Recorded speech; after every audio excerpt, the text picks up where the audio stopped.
are moving from we've added 2.7% more for rural coverage. For urban coverage, we've added 10.7%, and we are still waiting for the results for the 2020. Mr. Chairman, one thing is that as the projects are coming on board, population is increasing. So we have come up with a new policy to take care of population growth that we gave to some of these projects. Because, for instance, the Tamale project, for instance, is geared to the year 2040 to take care of the population growth. Thank you, Mr. Chairman. Chairman, just follow up there. When you say Tamale project, are you talking about a Tamale water expansion project or a Tamale sanitation project?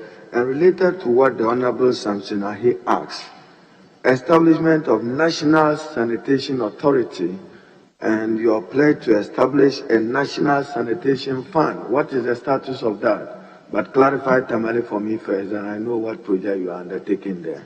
Thank you, Mr. Chairman. I'm talking about the new Tamale water project.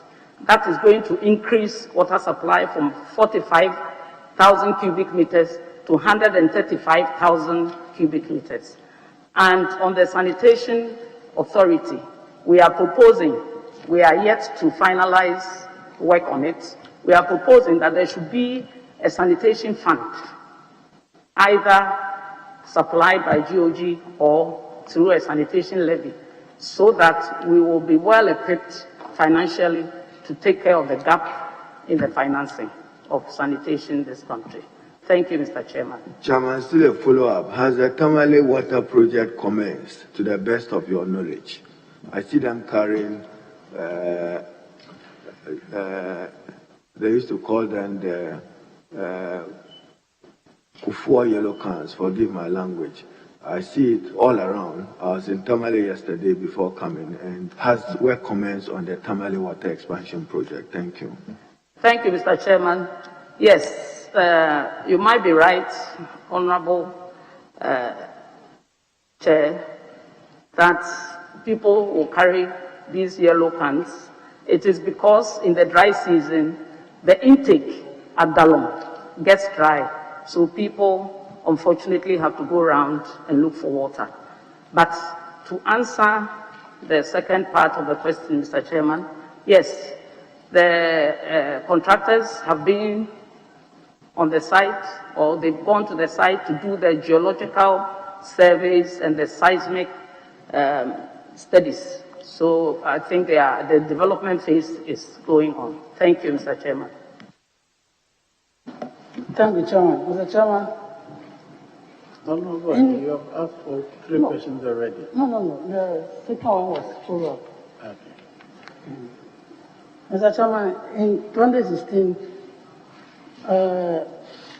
the NDC government under President Mahama, through BOT, commissioned desalination plant at Teshiningwa.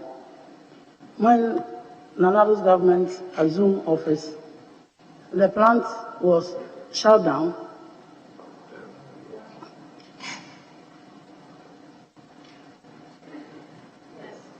I can go on. Can you speak into the mic? I haven't finished.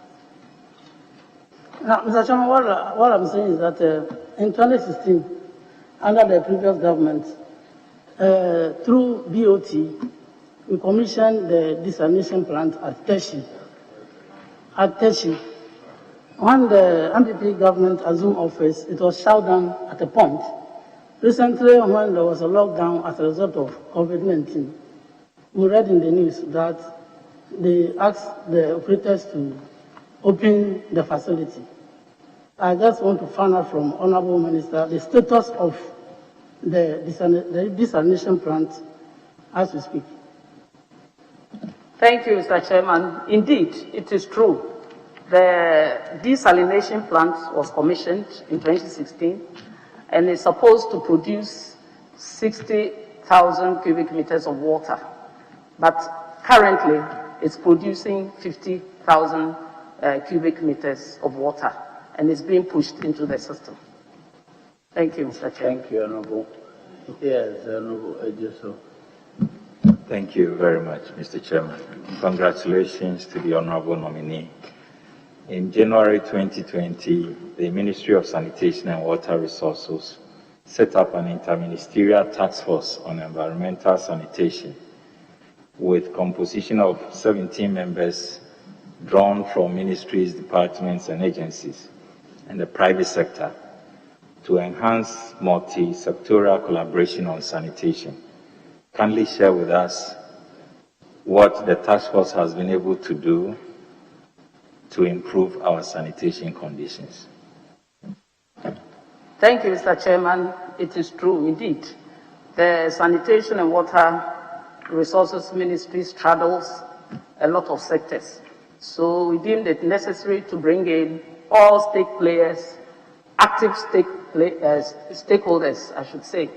And they teamed up to share ideas, to advise the ministry, and also to make sure that contractors as well as key players are on top of their game. And I think this all-inclusive nature of the group helped us a lot. We included even the donor partners, and we invited the parliamentary committee to make a representation. I think they were too busy to come in, but we briefed the chairman of our committee on this.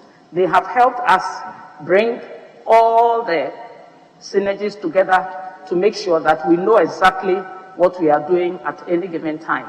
For instance, this cleansing and cleaning of our capitals, we made sure we involved everybody to make sure during the lockdown, for instance, to work to achieve an optimum state of cleanliness in our capitals. We didn't only do it in Accra, we did it in all the regional capitals.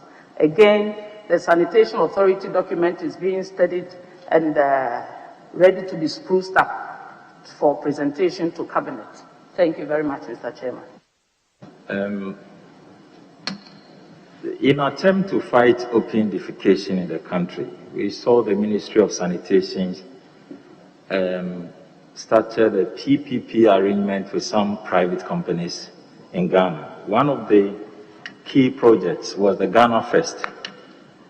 Please, what is the relationship between the Ministry of Sanitation and Water Resources and the Ghana First project, which unfortunately is hung in the air at the moment? Thank you, Mr. Chairman. Ghana First is a private company that undertakes the building of community toilets. It's a laudable idea, and we would give it all the support. But, Mr. Chairman, it's interesting to note that when we tried to pry into what they were doing and what the MMDAs were also doing to help, we were warned that we should keep away, it's their private work, etc., etc. have publications to prove that. So we are monitoring them from afar. But I'll encourage them to go on and work through the systems they've put in place to finish the job.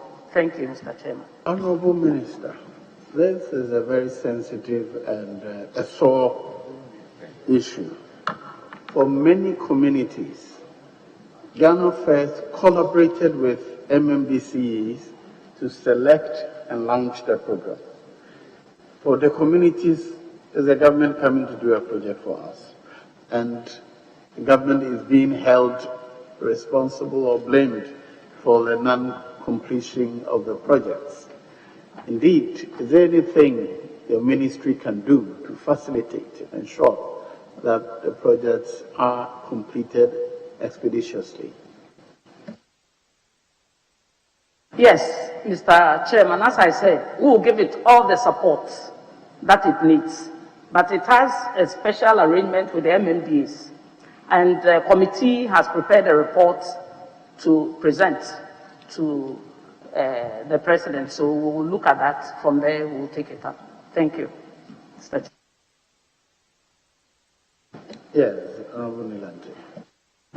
Thank you very much, Mr. Chairman. Madam, throughout your presentation, you talked about sanitation, you talked about water. Technically, and within the international accepted scope, what is sanitation? Thank you, Mr. Chairman.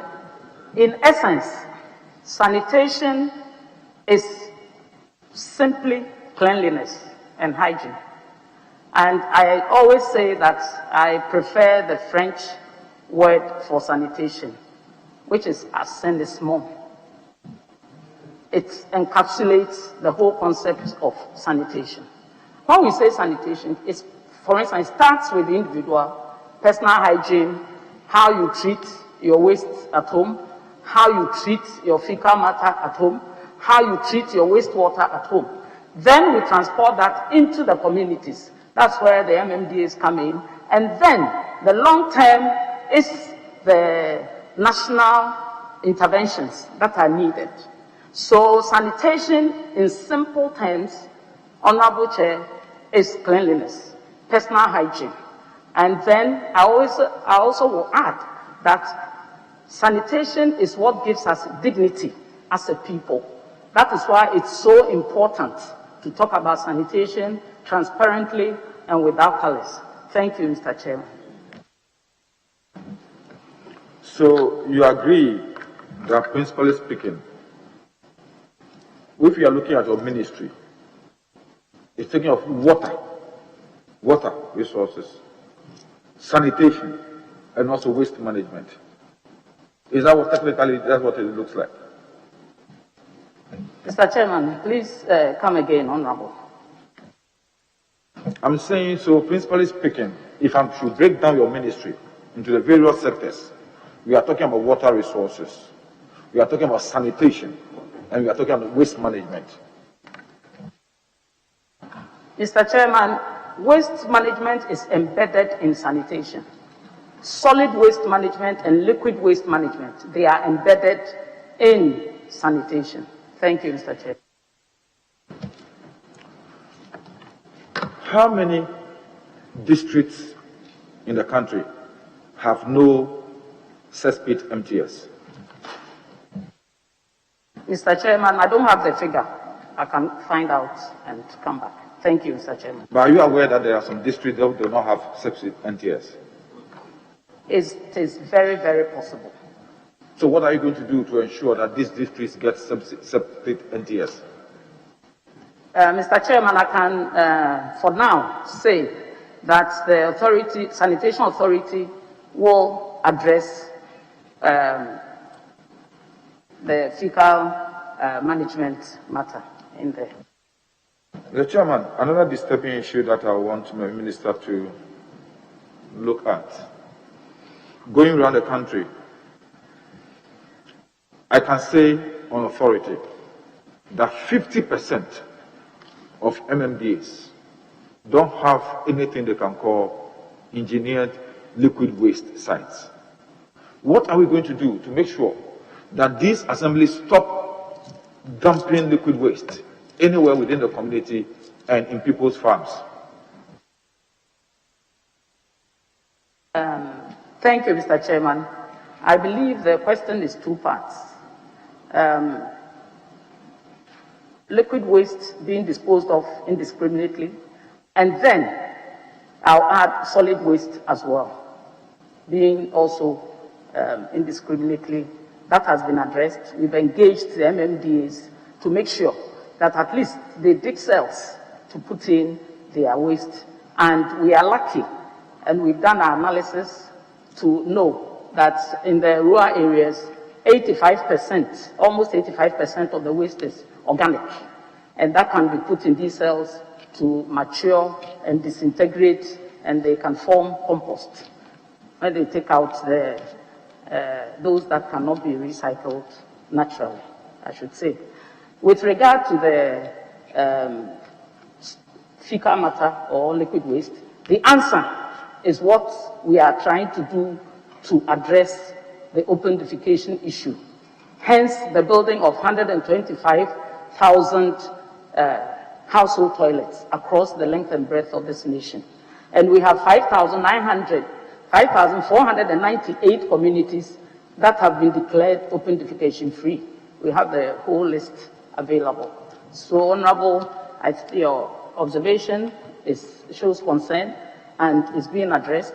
I will be very happy if we can build about 1 million household toilets. And we have various types of toilets for various settlements. And this is what we've carried out to do. Thank you, Mr. Chairman. Madam, will you agree with me that when it comes to the urban centers, the metropolitan areas, one last one. I was on sanitation, it was a follow-up. You know, you agree with me? It was one question. Take your last one. Yeah, so will you agree with me that when it comes to the urban centers, the metropolitan areas, household toilets, and by nature, do not solve the problem of open defecation? What are we going to do concretely to minimize the instances of open defecation along the beaches, in big drains, under bridges, and even in alleys, especially in places like Accra, Kumasi, Takoradi, Tema, and other places?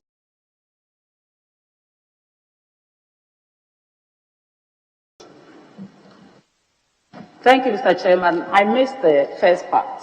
I got the second part, but could you repeat again there? Saying that household toilets themselves by nature do not resolve our problem of open defecation in the urban centers. As you yourself said in the beginning, because of population growth. So you put in a toilet in this household, the next 10 months or 1 year, that toilet cannot even take care of the people in the house. So what are we going to do really if you're looking at places like Accra, Kumasi, Tema, and other places, where constantly, in spite of all interventions in household toilets, constantly we're having open defecation in drains, under bridges, and at the beaches, especially at the beaches, which is supposed to be our tourism potential. Thank you, Mr. Chairman. I believe, for me, if I may give my personal view, provision of household toilets is key. I will also encourage, I wasn't much of a fan of community toilets, but again, because of the, I should say the settlements, type of settlements that we have, we need community toilets, more of them, to make sure we provide these within the MMDAs to make sure people have access to these places. Because once we are human beings, necessarily we will have to attend to nature's call. And how it is done and where it is put is very, very important. So I will go that way. Thank you, Mr. Chairman. Mr. Chairman, I've finished, but I just want I just want to make comments on what you said, so that you advise that it becomes part of the new sanitation policy, because the new policy looks like eradicating if we approve her, you have access to her, other committee or to her office. That's right. Yes, Reverend. I'm grateful, Honorable Chair. Congratulations, Honorable Minister nominee. Honorable Minister, what is the state of Ghana's water security? The state of Ghana's water security. Thank you, Mr. Chairman. I believe, apart from this perennial problem of illegal mining that introduces contaminants and pollutants into our water, I'll say we would have been quite safe if we had desisted from that when the President made the clarion call. And I'll use this August House medium to appeal to all of us who do that to stop it. Ghana is well endowed with surface water. We have 53.2 billion cubic meters of water, and we are using only 14%. Out of the 14, we have 68% for irrigation, 10% for domestic use, and 10% for industrial use. The rest is scattered amongst other uses. So I believe we have a charge. The Methodist hymn book says, a charge to keep I have, and a God to glorify. God has given us this natural commodity, or very essential commodity. It's our duty to take care of it. We are secure, but we need to preserve it for the next generations. Thank you, Mr. Chair. Chairman, just a little follow-up, Honorable. So God is kind enough to give you your Methodist hymn phrase, this essential resource. Yet, God's creation are suffering for lack of water and lack of access to quality water. What will you do to make this essential product increasingly available to the Ghanaian? Thank you, Mr. Chairman. Per our manifesto promise, we said we'll provide water for all. So as the minister in charge of water, I have the map of Ghana in my office, and it's the policy, and my former 2 deputies are here. They will testify or attest to that. It is the policy of government to make sure that every region, including the new ones, they all have water projects. Number 2, it's our policy also to make sure that we serve all rural villages, urban, peri-urban areas en route to make sure the water gets to the people. And Mr. Chairman, I believe I'll end here. When there's the opportunity, I will continue giving the list out. Thank you, Mr. Chairman. Mr. Chairman, just to follow up on the question I earlier quizzed.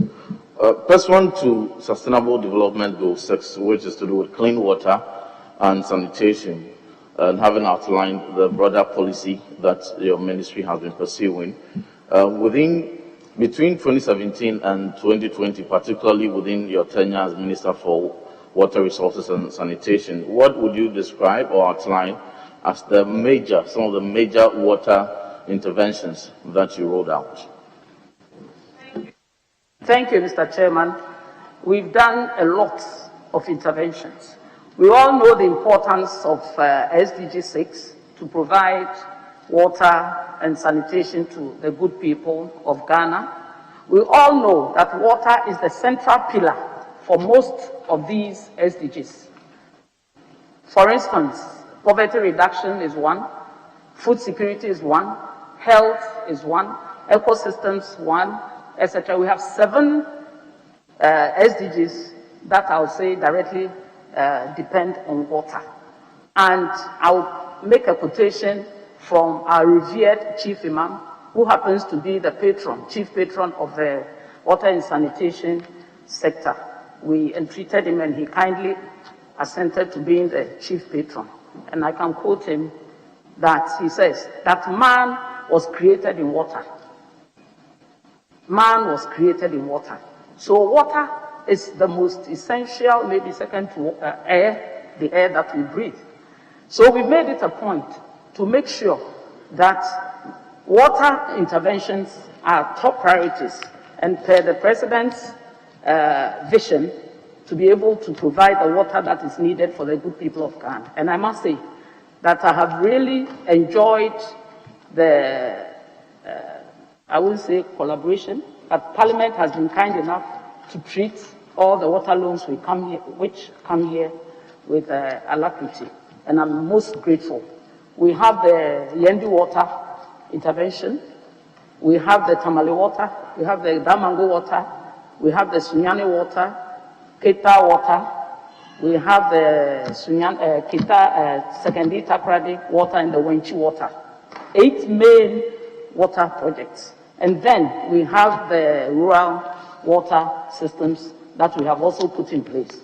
In fact, Cudjoe in the Honorable Giselle's constituency, we just commissioned the water there, and that water had 23 systems that were put in place, and we have 145 communities that benefited. We have the 5 district water that we commissioned, we had a sword in Dapaah. and we have others too on board. And most importantly, we have the Aqua Africa water, which the sod cutting was done by my humble self, and that will take care of the Honorable Chairman's constituency as well. So Tamale is catered for huge projects, and I believe the MPs can attest to that when we finish. If they have any towns to be served, I'm glad to receive it. We'll come to the Thank you.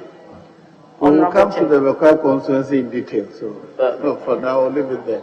Are you done? Yeah, on this note, to congratulate the Honorable Minister and to thank her for the interventions I've had, Honorable Gisela's constituency, Honorable Minority Leader's constituency, and for the interventions Asen South also enjoyed, and the remaining communities that are depending on your magnanimity also to enjoy when given the nod. Thank you. Asen South. Chairman, I have a follow-up to the Honorable's question. Minister, in your answer, you have stated a number of water projects. I've been perusing your handing over notes. Tamale, you have dealt with. Damongu water supply, Bon water supply expansion project, Sekendi Takoradi water supply, Sunyani water supply project, Upper East Region water supply project, expansion and rehabilitation of Wenchi water supply project, Keta water supply, and then Sogakope Lome transboundary water supply. You want to speak to them? What's the status of each of these initiatives? Where are we on them? What assurances do you have for the affected people living in those communities as far as access to quality water is concerned? Thank you, Chair. Thank you, Mr. Chairman. To start with, the Sogakope Lome water is still in its infant stages. This is water that is normally channeled back into the sea from the Volta River. And we thought it very useful. This has been on the drawing board for so long, and we are still at the feasibility studies level. With regard to the Yendi water project, the sod cutting was done, and the consultant has submitted an inception report which has been reviewed and approved by the bank. It's the Indian Exim handling the funds for that. And with Tamale Water, detailed engineering design for the project has been done. And then value for money audit is ongoing. And like I said, the geological and seismic studies are being done, just like the Damango water project. The Upper East water project is about 61% complete. That has gone very fast. We came to Parliament to seek the second part of the funding for the phase 2, and that is also ongoing. And we also have, as an intervention of water, the Gamma project water that is has also been done. We connected 282 kilometers of water lines to homes, and that has also improved the water situation in homes in Accra. We also have the Wenchi water, the commercial contract between Ghana Water Company and the contractors has been signed. Negotiation is ongoing between GOG team and the contractor. And the meeting was held yesterday, and we are waiting the contractor's submission for tax exemption application. The Sunyani water project is also being considered. We are waiting the contractor's submission for the application for tax exemption. We've gotten that far. And the contractors are on site. As I speak, they are on site to begin their work. And with regard to Sekendi Takoradi, we've just concluded the value for money, and work will start hopefully very soon. Thank you, Mr. Chairman.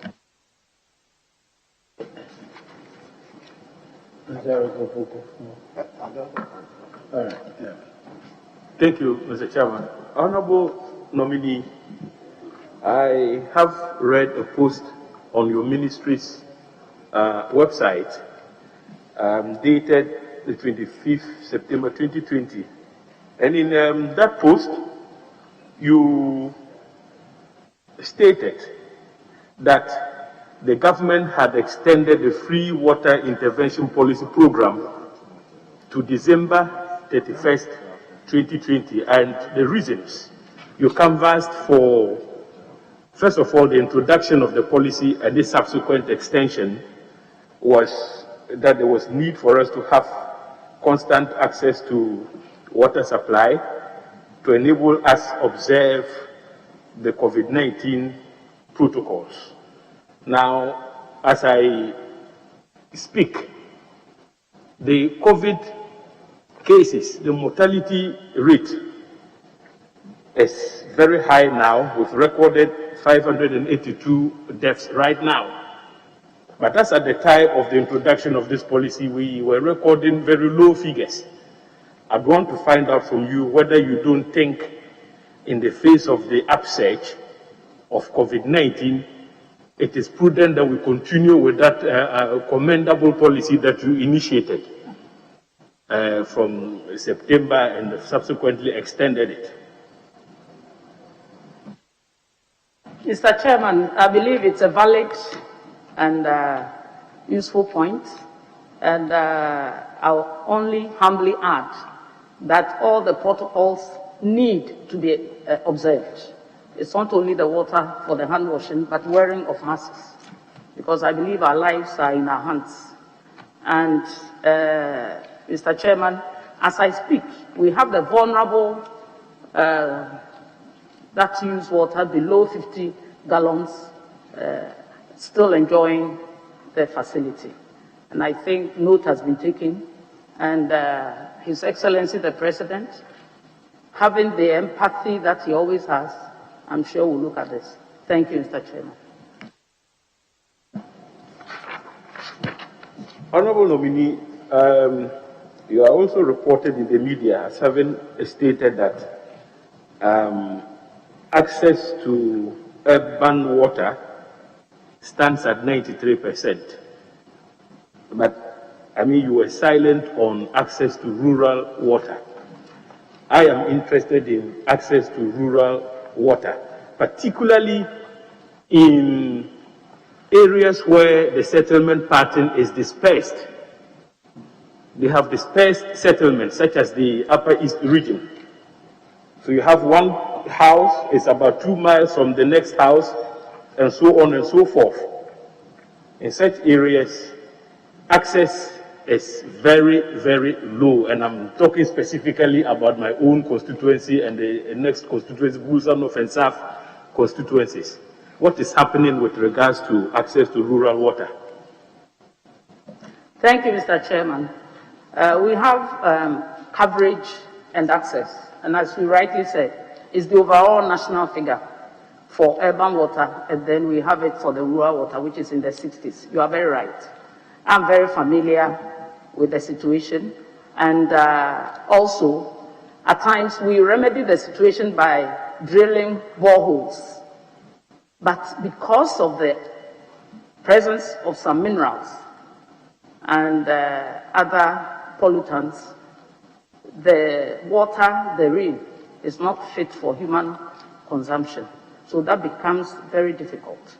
That is why we are strictly looking at this as a very important component of the policy now, to be able to lay the pipes which will carry water from a bigger system to such places. And we might, if it's the presence of iron, Ghana has the patent to remove them. But fluoride, etc., is difficult. So we will look at each case on its own. But these are the measures we want to put in place. Thank you, Mr. Chairman. I can see the honorable member later, and then we'll talk about those cases. Thank you, honorable.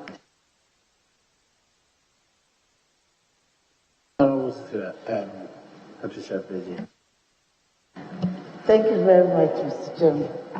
Hello. Honorable nominee, congratulations.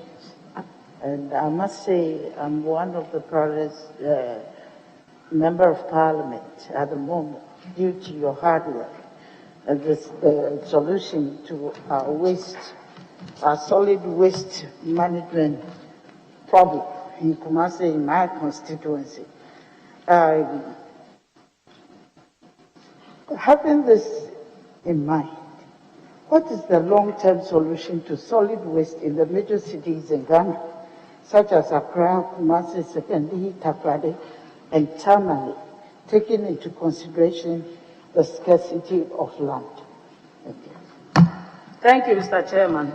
I believe this is a very strong point raised by the honorable member. It is true. The long-term solution to our waste is to make sure we incinerate our waste, we recycle our waste, we do material recovery, and also do other. I always say that waste is wealth. It depends on how it is tackled. I have met those who do the sorting. They recover materials from there, and then those that are not easily recycled, we need to put them somewhere for the long-term incineration and make sure we recover as much as we can before that process. At the end of the day, that is the way to go. Honorable Chair, I had the opportunity to visit so many places last year. You enter a town and you have a heap higher than this building. And we had a policy and initiative to make sure we evacuated most of these heaps because they became part of our skyline in our towns and villages. And I must state that we've been successful in clearing this because most of it was compost by the time that we touched these heaps. Some had been there for 100 years, some 50 years, some 30 years, some 60 years. So we start from there as a medium measure, and then the long term will be the gasification and the incineration. Thank you, Mr. Chairman. Thank you very much. My second question is, you've been mentioning the National Sanitation Authority, and you agree with me that it's a major institutional structure that is expected to address the poor sanitation in Ghana. How will its establishment assist the MMDAs to effectively manage their waste? Thank you. Thank you, Mr. Chairman. We are envisaging that the authority will have district and regional officers to work hand in glove with the MMDAs to make sure they direct them and support them. And we don't have one size fits all for every place. So they will then design the strategies to combat waste in those districts and regions. Thank you, Mr. Thank you, Mr. Chairman. I'm done, and I'm adding my voice again to congratulate the honorable nominee. Is an action woman, and I know that she's going to perform in her second term. Thank you.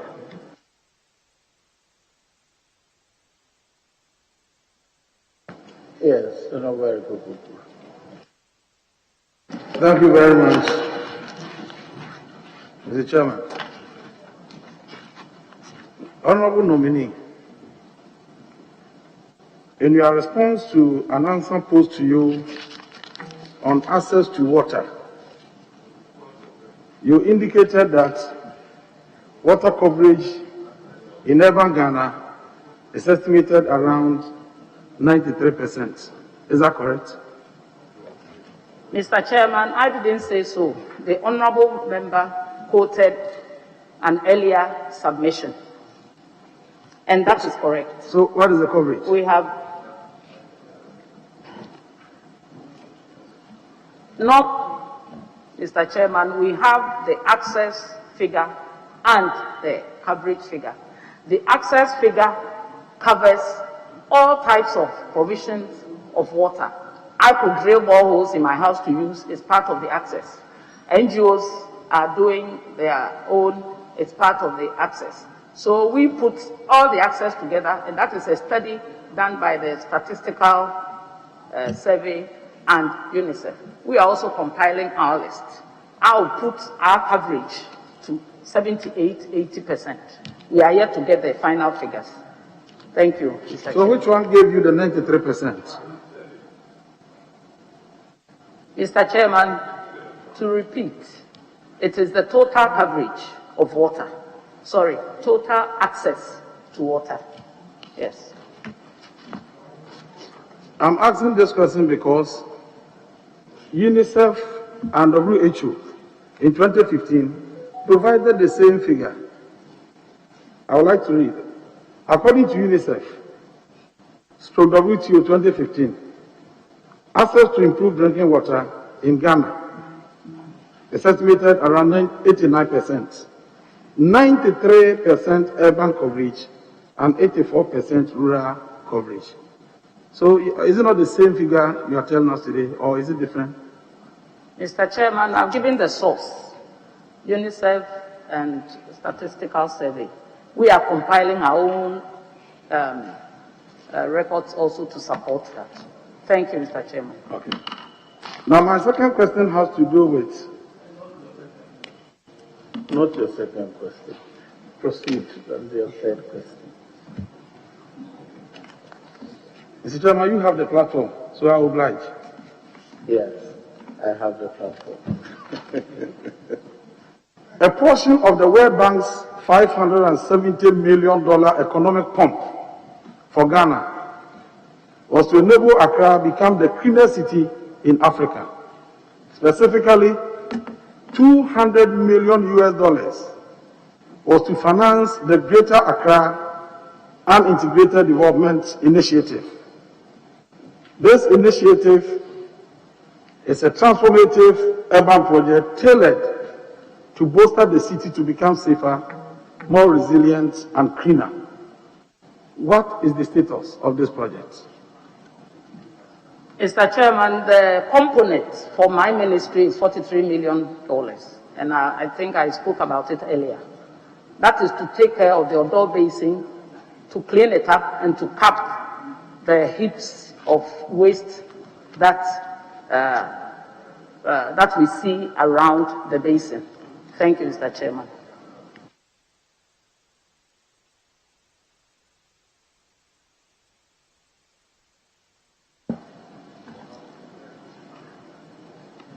You claim that your ministry had 43 million out of the $200 million. How was that 43 million applied? Mr. Chairman, I have given the components out is to cap about 5 heaps around Pantan and then the Odo Basin. And it's also to clean up the Odo Basin to make the channels open for water to flow in. Yes. Thank you, Mr. Chairman. Yes, Honorable Wesley. Thank you, Mr. Chairman, and congratulations to my granddaughter, who's the nominee. Mr. Chairman, this is not Wiggy. In a response to an earlier question on the desalination plant, you indicated that they had started producing 50,000 liters cubic meters per day, as against 60,000. Now, what was the reason for the reduction in their production currently? And earlier on, there was some concern about the charges that they were demanding from Ghana Water, the fees that they were demanding from Ghana Water as per their contract. Have those challenges been resolved and the fees rationalized now to make it more affordable for Ghana Water? Thank you, Mr. Chairman. The desalination plant is producing 50,000 cubic meters. And I'll say it's semi-normal in the sense that there are production losses that are involved, and the capacity is always different from the production figure. Vis-a-vis the issues that are at stake, there's a team working on that. So I'm sure very soon they will finish their work and bring us the report. Thank you, Mr. Chairman. Chairman, just two follow-ups. There is a team working on what? Then two related to the Honorable Osler's first question on rationalizing the charges in the particular industry. Are you aware that the PURC have some tariff dedicated to desalination, and it is still part of it, and Ghana Water takes the levy as determined by the PURC? What is happening to that levy relative to the question she asked earlier? Thank you, Chair. Mr. Chairman, I meant that there is a committee, including Ghana Water, the Attorney General, PURC, and the World Bank Group, looking at the issues that have been raised. There's also the issue of boron that is also being looked at. So that is what I meant, Honorable Chairman.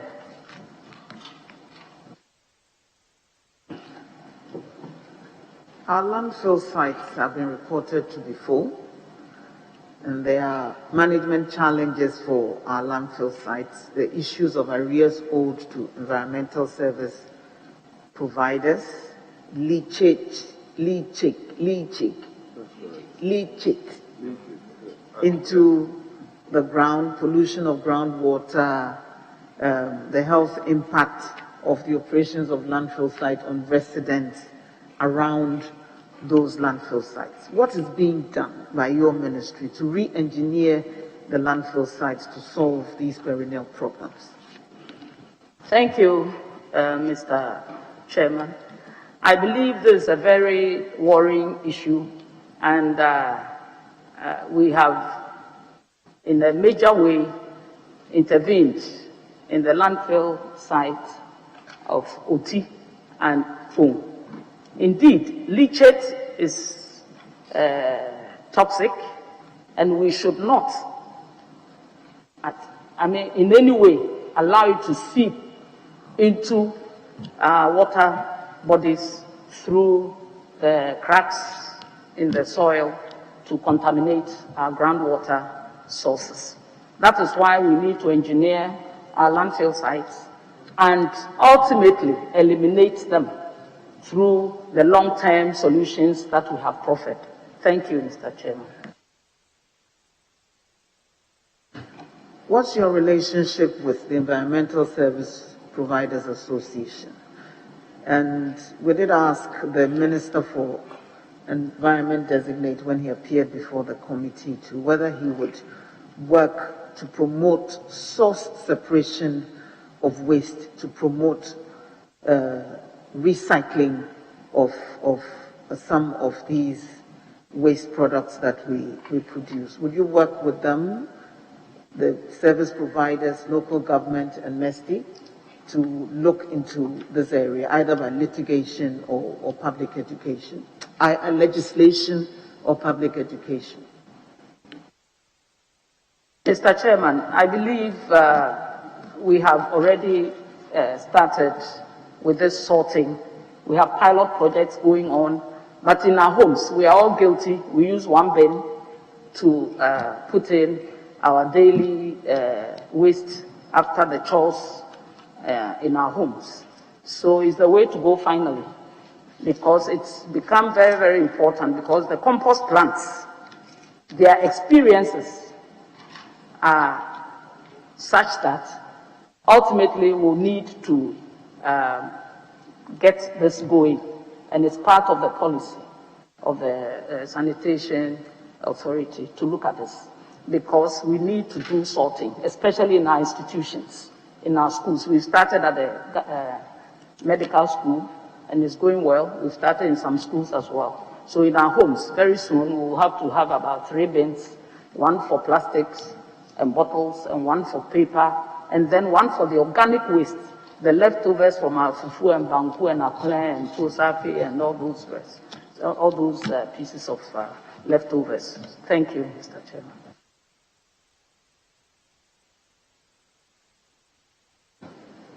Yes, Thank you very much, Mr. Chairman. Mr. Chairman, I've been longing for an opportunity to congratulate the honorable nominee for the public chastising and very bold leadership that she exhibited when she was aviation minister, when British Airways was maltreating Ghanaian travelers, when there were bed bugs in their flights and all kinds of poor customer service. She stood up for Ghanaians and she stood up for our travelers, and I have enormous pride, and I'm very, very pleased to put this on record that she's one of the bold, dynamic leaders this country needs. So I want to congratulate her highly for that action. Mr. Chairman, my first question will be from the Presidential Transition Team report on infrastructure, dated December 29, 2020. At page 15 of the report, under the honorable nominee's sector, critical issues requiring attention within 100 days. The report indicates that the free water for October to December 2020 has not been paid for. It remains outstanding. Is the nominee able to indicate to this committee how many beneficiaries there were for the free water program, how much it cost the taxpayer, and whether she thinks that payment can be made within the 100 days, as this report is urging? We've done 54 days already. Thank you, Mr. Chair, and thank you, Honorable, for the kind words. Yes, the 100 days, I think, starts, Honorable Chair, from the day the minister is sworn into office. As I'm a caretaker minister, if I even chase the Honorable Minister for caretaker Minister for Finance, he won't be able to help much. So I'm hoping that as soon as you are kind enough to approve the nominees and we start work, this will be sorted out, if it hasn't been done already.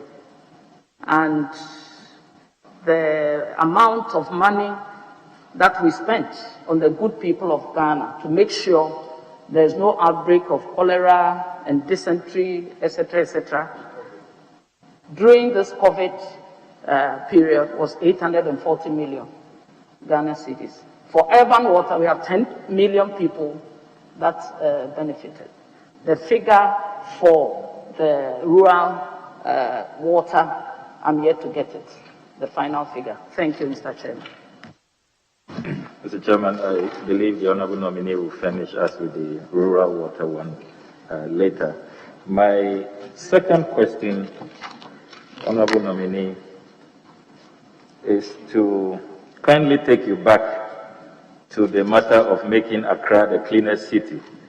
You did indicate earlier that we are on course, but respectfully, I want to draw your attention to His Excellency the President's specific promise that it was time-bound. He said by his first term, by the end of his first term.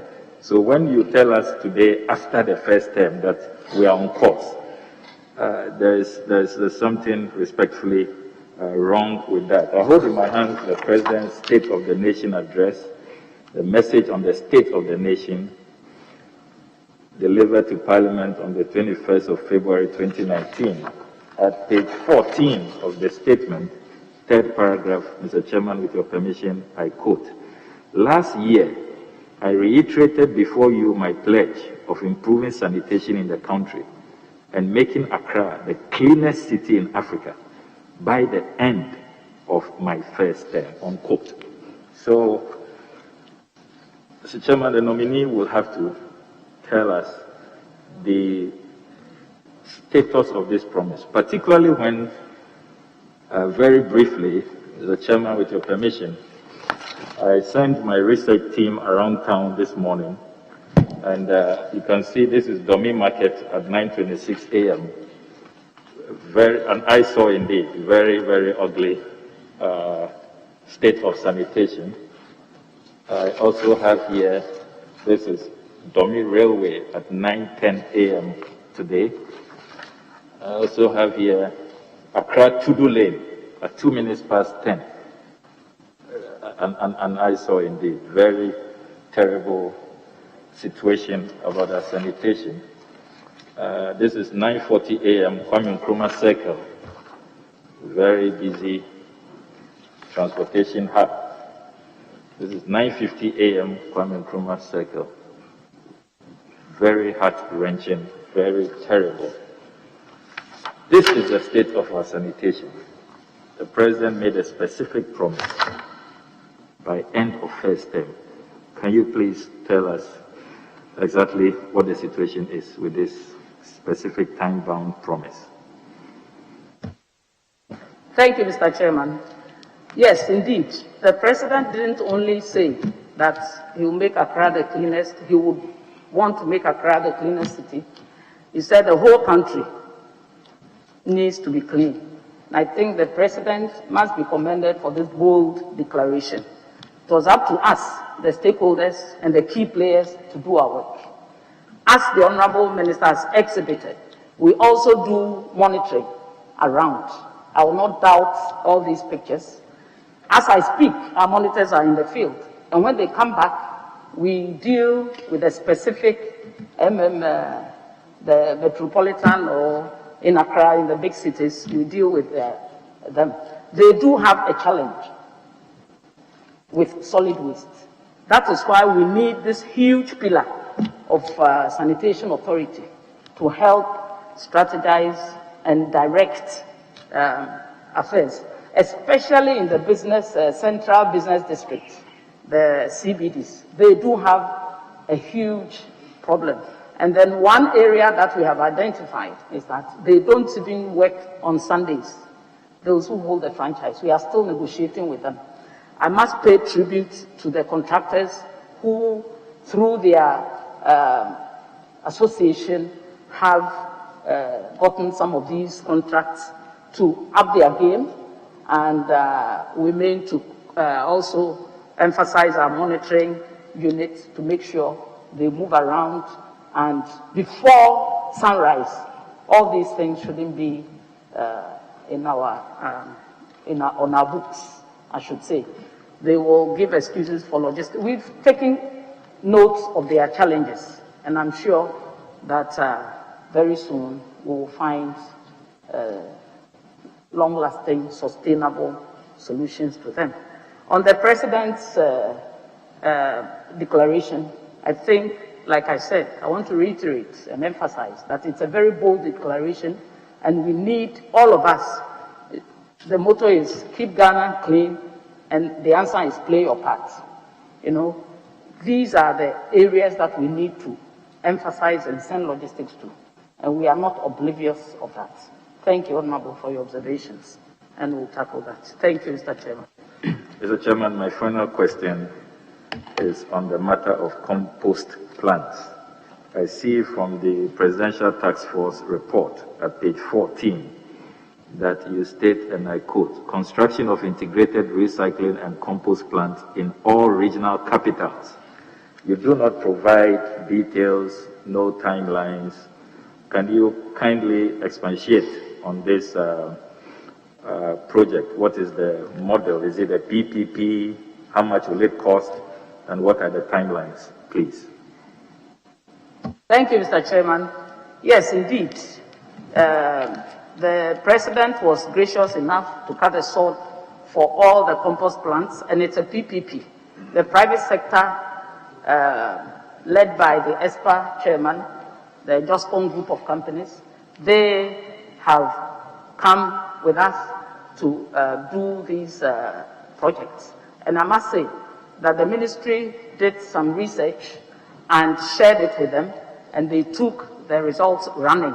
And I must doff my hat off to them because they have really, really put their money where their mouth is. And government, like the President said at the sword cutting ceremonies, every company or individual who is prepared to come in to do this business, government will support. Thank you, Mr. Chairman. The cost varies, but averagely, it's about $15 million. Yes. I'm grateful, Mr. Chairman. Very well. Gisela first. Thank you very much, Mr. Chair. Gisela. Did I pronounce it correctly? Thank you. Thank you, Mr. Chairman. Live pure.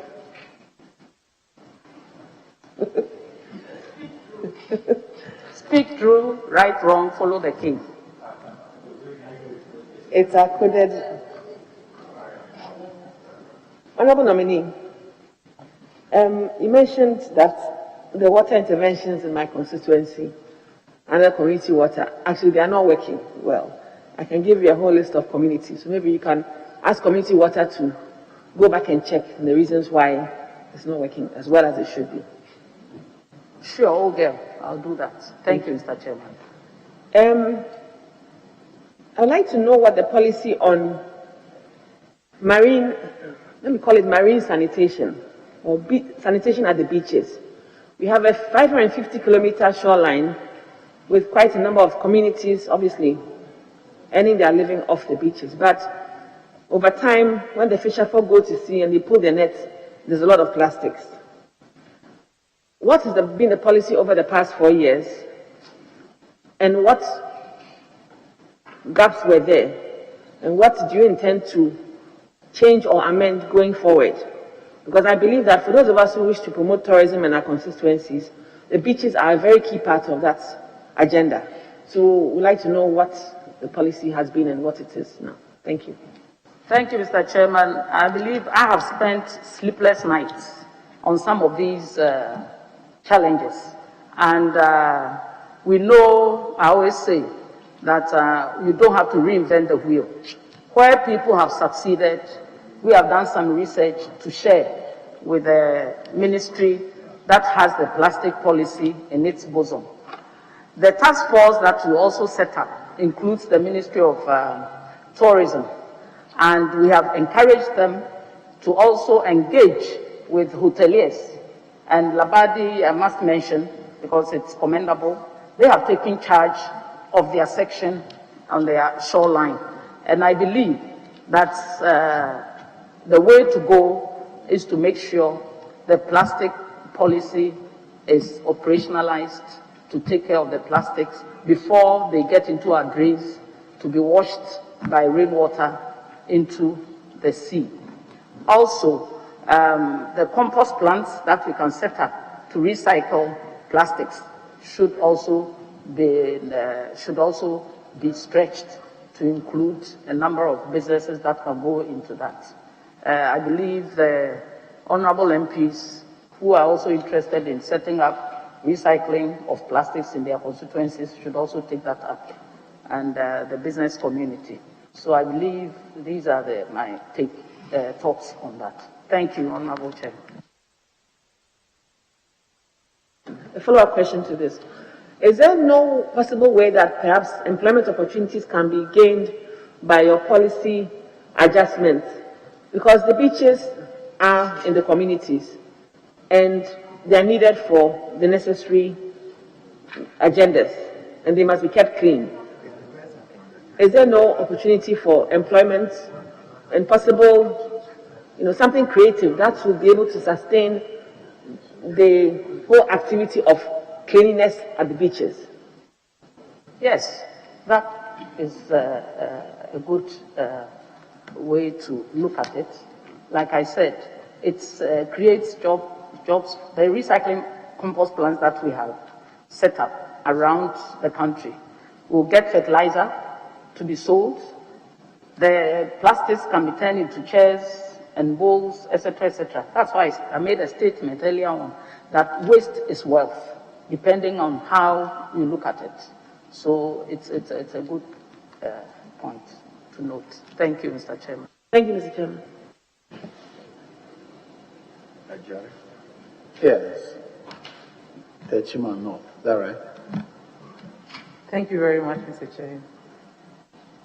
Congratulations, Honorable Nominee. I take you back to rural Ghana, where I come from, and still on open defecation. You indicated that you'd be happy to have about 1 million household toilets. Can you tell us how you're going to finance this? Because this is a real need for the rural community. Thank you, Mr. Chair. I think when it comes to the provision of some of these essential structures, we can follow up on other people who have succeeded to do this. There's always a component of GOG and the component of funding by donor partners. I see these also as a public good because we need to give dignity to ourselves. I know of MPs who have built places of convenience. I built one in my earlier life as an MP, and I believe this Gamma project that we did, MP for Blakema West, and then other MPs also allow their constituents to benefit from the system. So this is my take also on that. It's a major, major project, and the earlier we did that, the better for all of us. So I agree with you. We'll give you the this thing on it, the talk on it, so that we can relate and then see what can be done, especially in the constituency. Thank you, Mr. One last one. My next and last will be about refuse dumps. Refuse dumps. Yes. It looks like we are living with refuse dumps in our community without any attempt at collecting them or without any attempt at making sure that we even have these big refuse, the metal bowls for the collection, so they are dumped everywhere in our community, and we are living with it and getting sick. What will be your policy, especially in the rural communities, to ensure that we don't live with these? Thank you, Mr. Chairman. I believe my honorable member is talking about the skips that are put at strategic places to collect that's the way to go. Apart from that, optionally, you can have the cells that we've already sent a circular around all over Ghana to make sure that MMDA is practiced at 8 meters by 4 meters to put in the organic waste to form a compost plant traditionally for the communities. So the skips, we are trying to also bring in the private sector to make sure the private sector to make sure we have enough to go around. I think the arrangements are quite advanced, and we'll keep you posted as we go on. Thank you, Mr. Chairman. Yes, local central. Thank you very much, Mr. Chairman. I have only one opportunity to ask the question. Sanitation, waste management, toilets. Why don't you just, as a ministry, try and enforce the building regulations that require that there should be a toilet in every building. You can't hear me? No. I'm saying, why don't you just try to enforce the law that in the building regulations that requires that every house should have a toilet built into it? Why don't you just do this simple act? Thank you, Mr. Chairman. If I got the honorable member right, that's why can't we enforce this regulation that every house should have a toilet? I think it's the MMDAs who are supposed to not only enforce that, but to make sure that no permit is given to any building that doesn't have. So it's for us all to make sure we insist on that, especially once it's the law. So I agree with you 110%. We need to enforce that. And that is why we need this pillar to also help and give support to the MMDAs to enforce some of these laws, because it's automatic. At times they'll go with the design, with a place of convenience, and then turn it into a room for hire. And you cannot tell people not to sleep in rooms. So essentially, we need to enforce that. Thank you, Mr. Chairman. Yes, Yeah, thank you, Mr. Chair. Honorable nominee, what are some of the challenges of wetlands in Ghana, and how do you intend confronting these challenges? Wetlands? Yes, please. Yes. Mr. Chairman, we have the Ramsar sites, the Ada area, etc., etc. But I hear they are under, is it environment? Yes, EPA. But we'll give them the task force. That's why the task force is formed, because we all have interest in. I was fighting over that, but I hear it's under EPA. But once it's a wetland or it has some amount of water, we should also be interested. Thank you. Okay. So in an earlier answer to a question, you mentioned that you would love that we would have about 1 million household toilets. Should Ghanaians be looking forward to 1 million household toilets under a jurisdiction for the next 4 years? Mr. Chairman, it is my wish. So we'll have to look at the modus operandi. Thank you, Mr. Chairman. Yes, Thank you very much, Mr. Chairman. Honorable nominee, perhaps not to take away the very kind words my very good friend and colleague Honorable Ablakwa said about your boldness, but just to also perhaps draw your attention to a number of issues that have also made headlines about the perhaps boldness that you show in your course of duty that seem to be of worry, especially when you recall your issue with Ms. Rahinatu, the journalist with multimedia, and some other developments and reports with the way you relate. But my question specifically will relate to the household toilets, because I'm just entitled to one. Household toilets that you speak of. I do know that somewhere in 2010, we adopted the community-led total sanitation approach. It was scaled up in 2015, and the results show that it improved sanitation a lot, especially in relation to reduction in open defecation.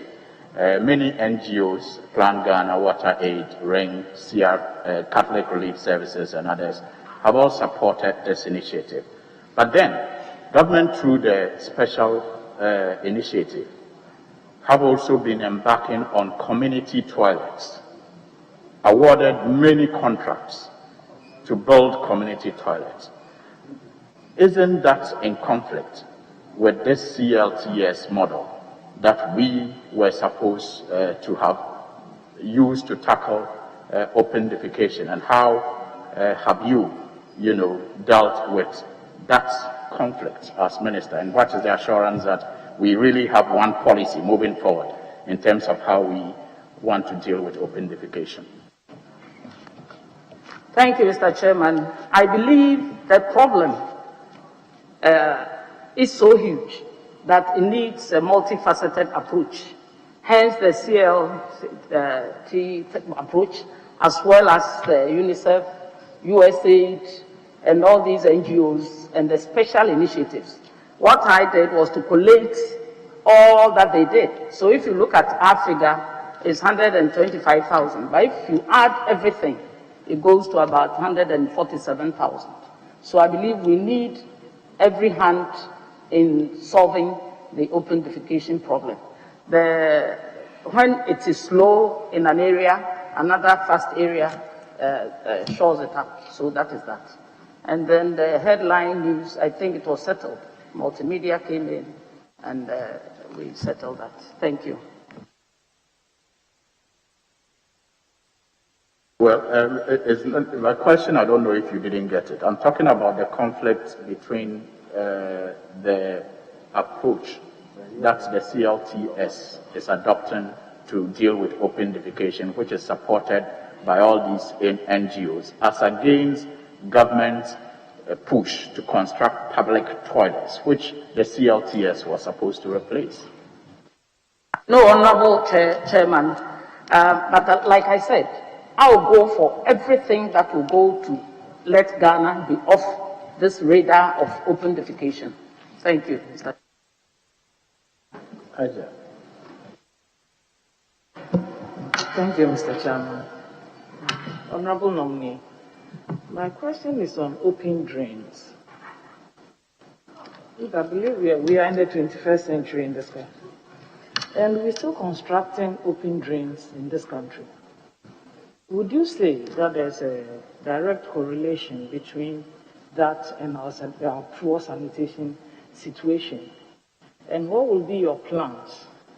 Should you be confirmed to work with the Minister of Roads to ensure that at least the drains that are being constructed are covered in order to reduce the sanitation problems that they currently pose? Because most open drains now have been turned into refuse dumps.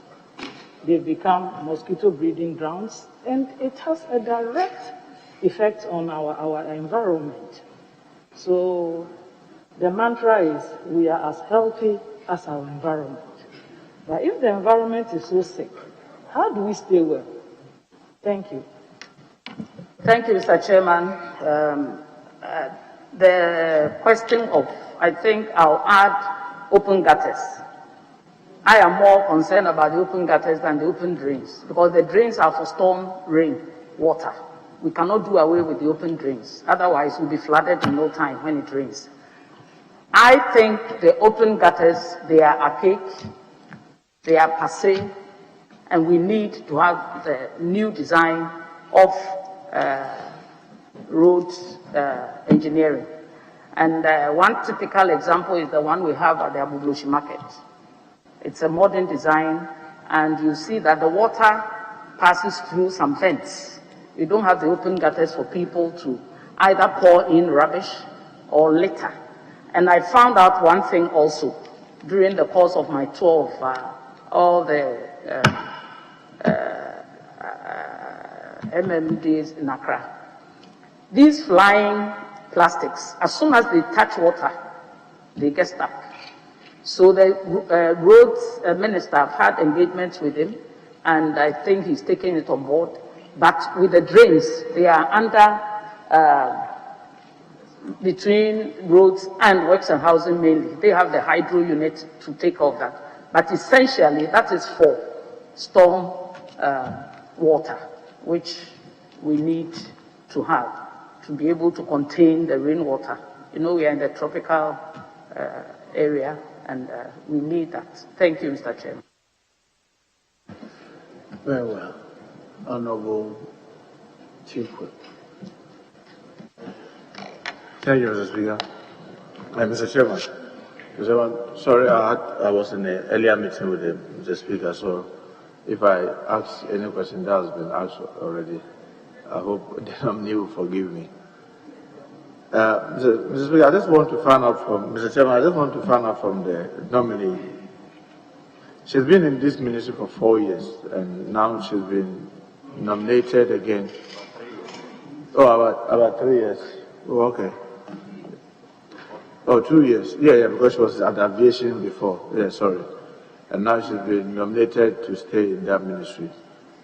Are there some major challenges that you can tell us that confront that ministry, and how you hope into the next few years you may be able to overcome them? Thank you, Mr. Chairman. I believe the major problem, I should say, is funding. If we have funding today, we'll cover the 1 million. And I know the funds compete with other sectors. So that is an area that will need massive support for. And I must say that His Excellency the President has placed sanitation and water on his priority list. So we will overcome that, I hope, when funds are available. The next major headache is, in quotes, the stubborn nature of some of us. Meaning, if even you provide a litter bin, with regard to the littering, they will still throw things around and turn around to complain. That is also a headache. And we tried to solve that through the means of engaging people to do attitudinal change exercises, and the costs. One bill that they proposed was about 10 million cedis, and I said 10 million can build so many toilets, so I'd rather go to the ground, solve the problems, etc. So that is also one. It's just like the wearing of masks that people are refusing to wear. You cannot beat them up, but the law will catch up with them. So the littering is also one issue, and that has to do with the solid waste. Then we come to the issue of this open defecation, which we have talked a lot about here. And as for the other, I think we can overcome, because we are working perfectly with the private sector to make sure they also show up the statistics that we need positively in this area. Thank you, Mr. Chairman. Chairman, I mean, yes, you mentioned the challenges, but I haven't heard her clearly how she intends to deal with them. Because our financing, it's always been with every ministry. But the nature of her sector, what innovative things can she put in place to improve the financing? Because you will know that once we rely on GOG, I mean, there can never be enough. So if you continue to rely on GOG, then after probably 4 years of your presence there, not much will change. Thank you, Mr. Chairman. It is true, indeed. That is why we have a system called the polluter pays. For instance, in the area of solid waste, we all pay when the bins are lifted in our homes, from our homes. But there are vulnerable areas that I believe we should all see it as a public good. And we are going to incorporate that into the authority when we bring it up for discussion, so that the vulnerable areas can be also catered for, because public health is essential. We also have, in the other areas of challenge, like I talked to my colleague, former colleague, the health minister, and we talked about those of our compatriots who are living on the streets, for instance, and some have mental problems, and he tells me the figure he has is about 20,000. They are roaming around, they live on the streets, it's a social problem. We have people who live permanently also on the streets. There are people who sell on the streets, etc., etc. And we have various measures and proposals that we have made to take to the MMDAs. Thank you, Mr. Chairman. Mr. Chairman, in an answer to an earlier question about the Clean Accra City project, you said the budget provided 200 million, and you said you got only 43 million, right? I think I'm saying that the Accra Clean project, the budget provided 200 million, and you said you got only 43 million. What I said, if I got the honorable member right, was that our component is 43 million, 43.2 or so, if I'm right. So is that not what you got? But the actual project was about 200 million. We had four ministries listed: Zongo Ministry, local government, works and housing, and sanitation, water resources. And it was being led by the works and housing ministry. So our component is different from the other. So your component that was in it was 43 million, or that's what the release was? I wanted to be sure the budgeted figure and the actual figure that you got.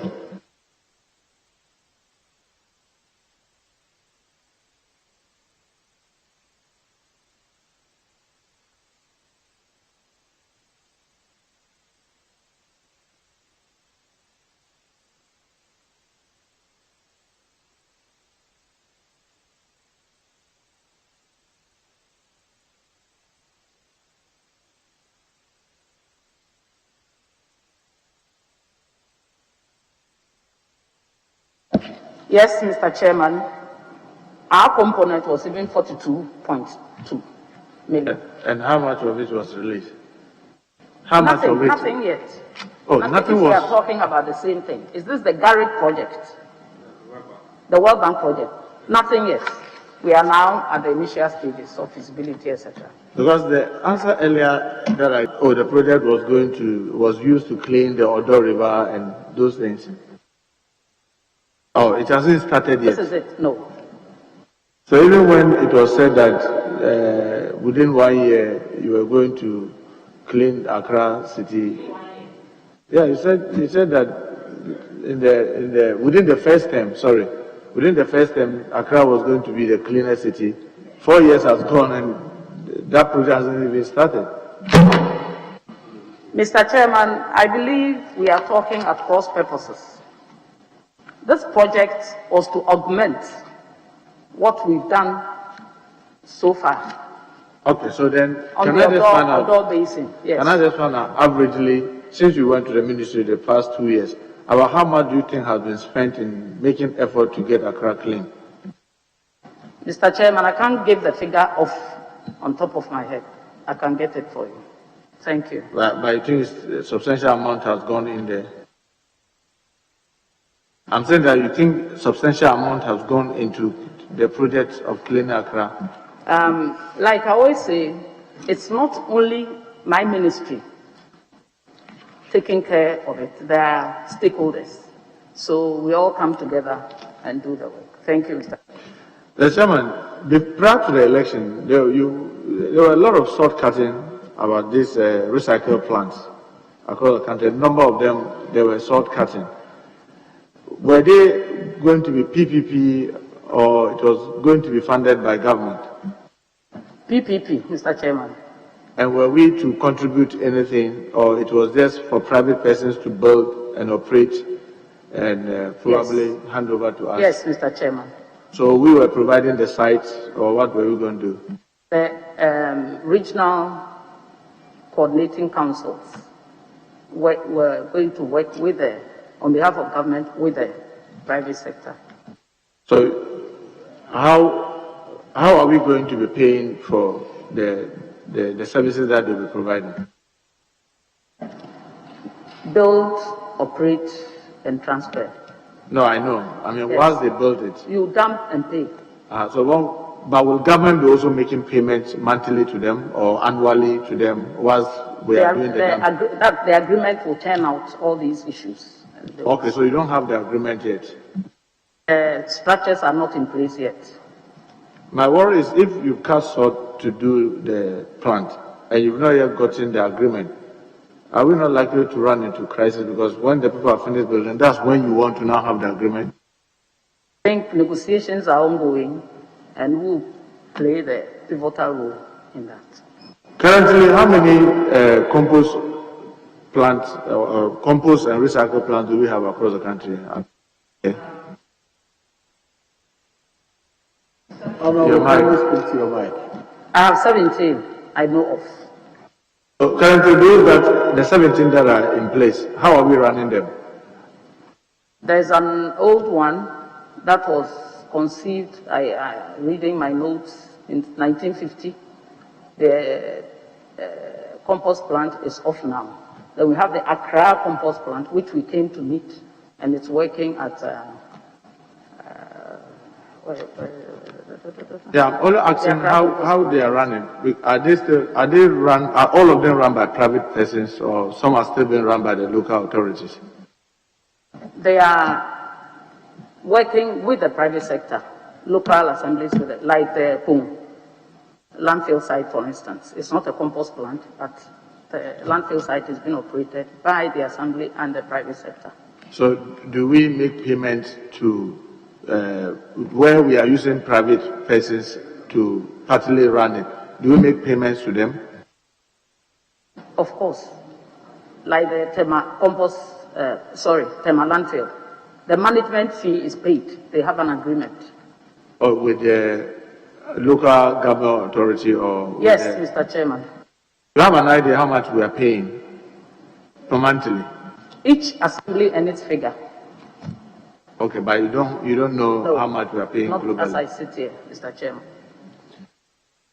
Earlier, you were just talking about the desalination project. Are you aware that in the PURC build-up tariff, that is factored in?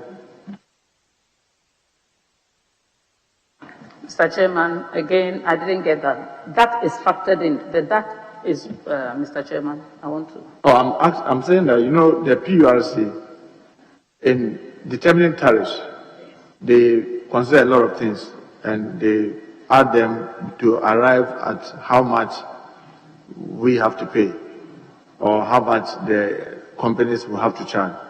And I'm saying that in the case of the desalination project, PURC have factored their operation into their built-up cost to determine how much Ghana Water should be charging. And I'm saying whether you are aware of this. Yes, I am. So if the desalination project is shut down, do we still have to be making payment to them? If it's shut down, Mr. Chairman, I don't think there is any intention to shut it down. Well, Mr. Chairman, I will just leave it here. Thank you very much. Yeah. Very well, Honorable Honorable. Mr. Chairman, I should congratulate the nominee, Minister responsible for water and sanitation, and to find out from her whether she appreciates Ghana's standing by the latest UN assessment on our commitment to attaining SDG Goal 6. And she is presiding over a portfolio which are all critical to Ghana's review on water and sanitation. What assurances do you have that we are on course, quoting your own words, striving to attain the goals on access to water and access to sanitation? Thank you. Thank you, Mr. Chairman. I believe with the support of all of us and with government's prioritization of the sector, Ghana is likely to achieve the SDG 6 by the year 2030. And in the next 4 years, what is your anticipation? Where will we be in the pursuit of those key objectives? Thank you, Mr. Chairman. With the water, if I may take the water sector, for instance, If within 4 years, we've been able to attract funding of about 1.7 billion, when we finish with all the phases of the water projects to benefit 5.5 million, I think we are home and dry on that. And with the long-term measures and the medium-term measures that we are putting in place for sanitation, I hope and pray that we will achieve our SDG 6. Thank you, Mr. Chairman. Chairman, I want to find out from the minister nominee, students in our schools of hygiene, and you recall those early days of our development, the Sama group, they are very popular, referred to as the Sama. When were they last posted by your ministry collaborating with the Ministry for Local Government? And do you have any plans for students in the School of Hygiene and any plans to adjust their earnings or allowances? Thank you. Thank you, Mr. Chairman. If I may start from the last point, their allowances were in a limbo because they were moved from the Ministry of Health to the Ministry of Sanitation and Water Resources, and the Finance Minister, through our promptings, paid their allowances. So that is settled. And the Saman, like we used to call them, they are now replaced by the sanitation guards.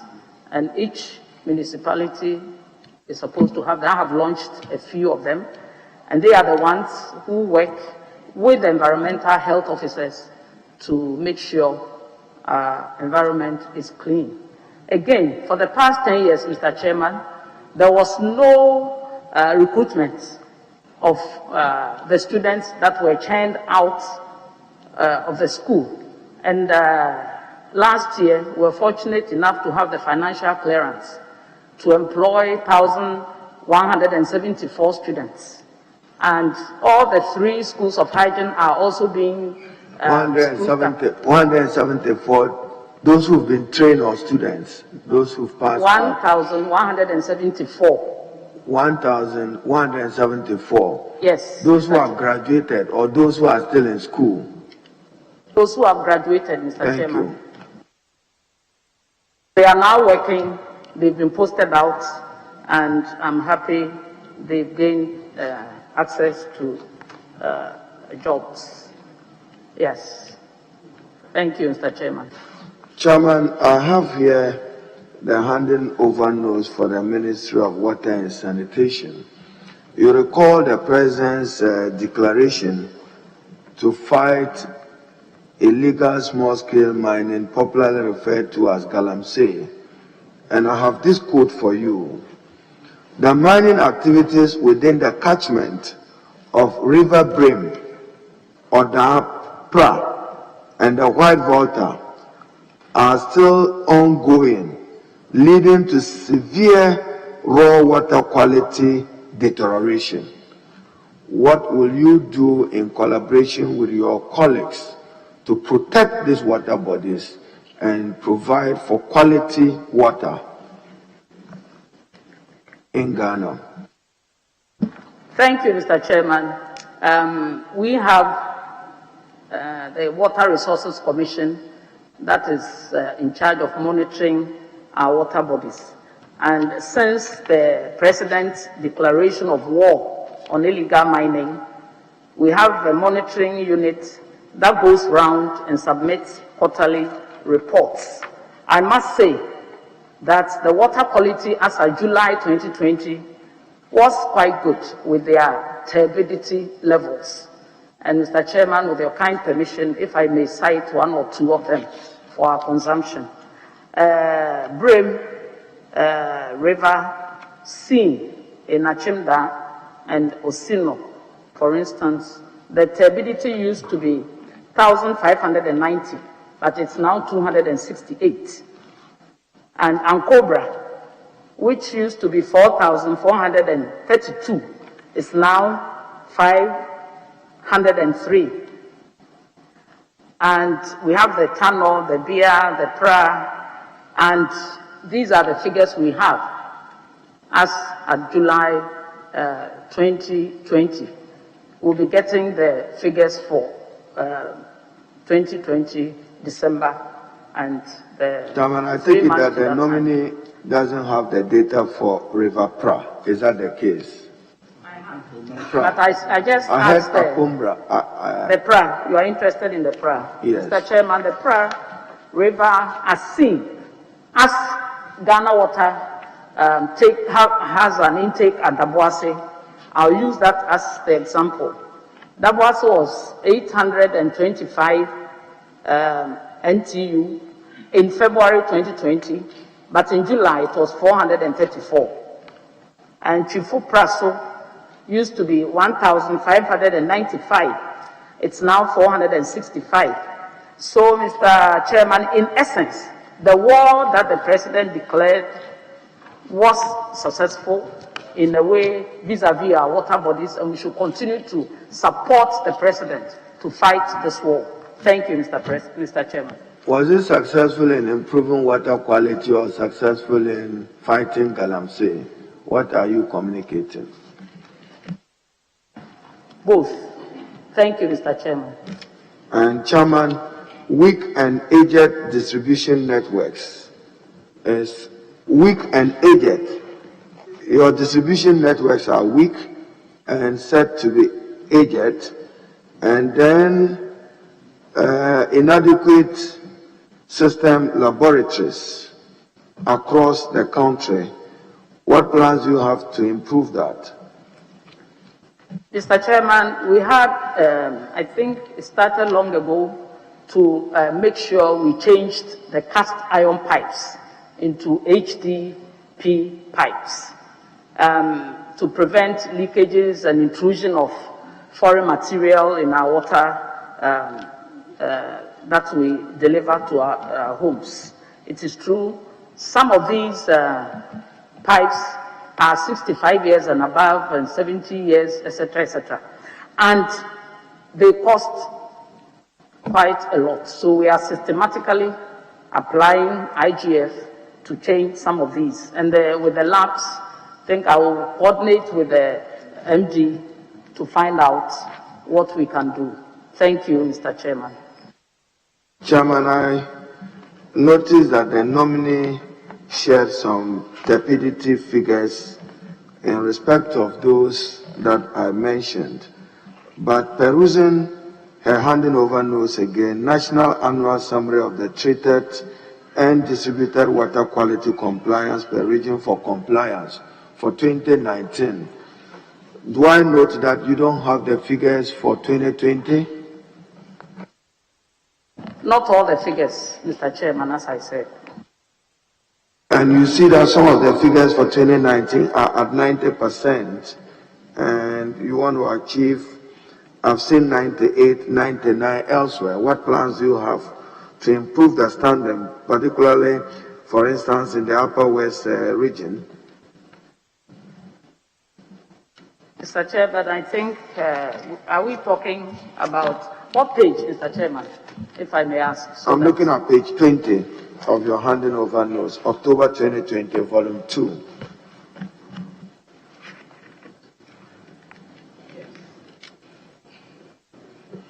This one is more on the compliance, quality compliance. So what general plans do you have to improve quality compliance across the country? But like I stated, I note that you haven't provided for 2020 in this handing over notes, so I'm relying on the 2019 data.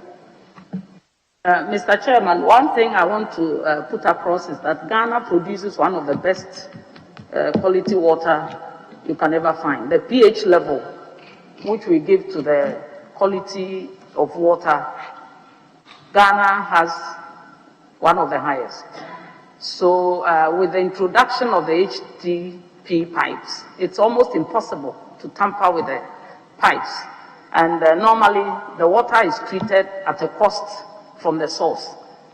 But at first, it used to get contaminated en route, but now it's no more. So I believe when the figures do come in, we'll have good results. Thank you, Mr. Chairman. Thank you, Chair. Chair, The Community Water and Sanitation Agency owes, and it owes the Electricity Company of Ghana to the tune of about 5 million. I note that a portion of it was paid. How do you intend to retire those outstanding obligations which is affecting their operations? Thank you, Mr. Chairman. The figure is even more. It's not 5 million, but 35 million at the last count. 35? Yes, Mr. Chairman. What accounts for that? It is because of the usage of electricity. Mr. Chairman, the system is such that we have a committee that looks after the rural water systems within the MMD. So we have new reforms, Mr. Chairman, that we have introduced, and it's received cabinet approval, whereby the defunct or non-functioning systems are taken over by the Community Water and Sanitation Agency to make sure we maintain, operate, and give the good people of Ghana the water they need. Thank you, Mr. Chairman. Chairman, just related to that, a number of public institutions also owe water bills. That is also piling up debt in the name of the state or the republic. What will you do to put an end to that practice? Mr. Chairman, just like the electricity meters, we hope in the long term to introduce meters into the system to make sure you pay as you use or you pay and use. Thank you, Mr. Chairman. So are we expecting that should you become minister, the Ministry of Finance, the Ministry of Water Resources, Ministry of Sanitation will be meted to pay for water as is required of them, because in their projections, even for budget, they make provision for it, yet they hold this money in denial, and the entities to whom they should make this payment are never paid. Are you assuring us that you will meter public institutions to pay for water supplied to them? Mr. Chairman, we are thinking through that. Thank you. Thinking through is not sufficient. What's the policy drive? What will policy do? Because it's been on, not just you, over a decade. They just don't pay. And because they don't pay, it becomes difficult for those institutions to run efficiently. Chairman, the other one is... That is true. The nominee have dealt with the matter of Tamale water, but I'll still come back to it. Yesterday, I was around the Tamale airport area, driving through the Honorable Suhini's constituency, and both left and right. When I got to Zaire, just by the Kamina barracks, I saw women struggling in those yellow gallons in search for water. That is the situation through Fo, through Bilbela, through Nalung, through Kapaile, and in particular Chanshebu, just opposite the UGS. You can imagine if a university doesn't have adequate supply of water. Will you accelerate work to ensure that there is improved water provision in Tamale and its environs? Mr. Chairman, that's a foregone conclusion, but in particular reference, with particular reference to Honorable's constituency. I read it in the papers, and I even have the press cutting in my file. I've talked to the MD to make sure tanker services are sent around to provide water, because we all know is the onus will be on the women and the girl child to go looking for water. I think we should leave them to go to school and do their chores. Thank you, Mr. Chairman. Chairman, may I find out from the nominee what is Ghana's standing? We didn't achieve the Millennium Development Goal on sanitation. we transited into the Sustainable Development Goal on sanitation. What is our rating by the UN on sanitation? Mr. Chairman, I don't have the figure. I'll find out. But like I said, we will work assiduously to make sure we achieve it. Thank you, Mr. Chairman. Okay, thank you. We promised ourselves that in exactly 2 hours we will bring proceedings to a halt and close. We are just about finishing, 5 minutes, but I'll ask you a question. You have talked about the Bekwai water and Kwanta Dominasi. What is the state of those 2 projects? Thank you, Honorable Chairman. The project that will be applying in those areas is the Aqua Africa project that will work or provide water for 588 communities, and yours is surely in it. I cut a sword in Accra, and we mean to start with the Ashanti region next. Then we go to the Volta, Oti, and then Eastern region. There are 5 regions benefiting from this project. Thank you, Mr. Chairman. Very well. Now, specifically, I live in Accra, in Ghana. If I'm lucky, water passes through my taps once a week. If I'm lucky. So where do you go with that? I buy. At Bekwai, I was there last weekend. I opened my tap, and the water coming through the tap is like mad. Very dirty. That's the community water and the management of community water and sanitation.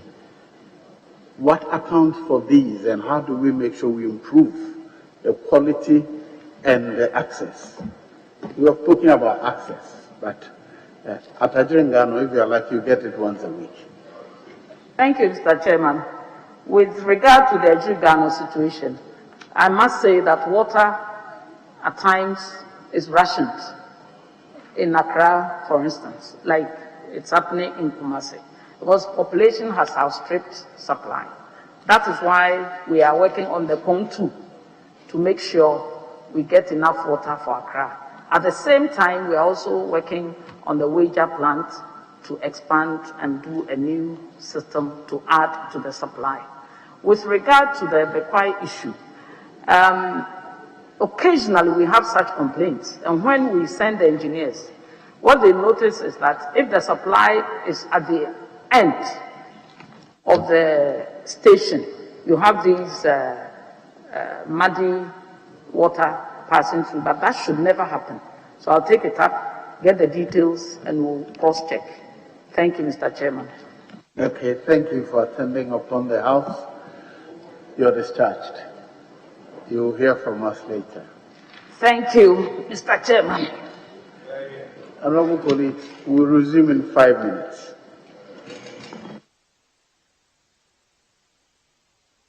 Please don't sit, walk around a little. That's the instructions of Mr. Speaker.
and principalities.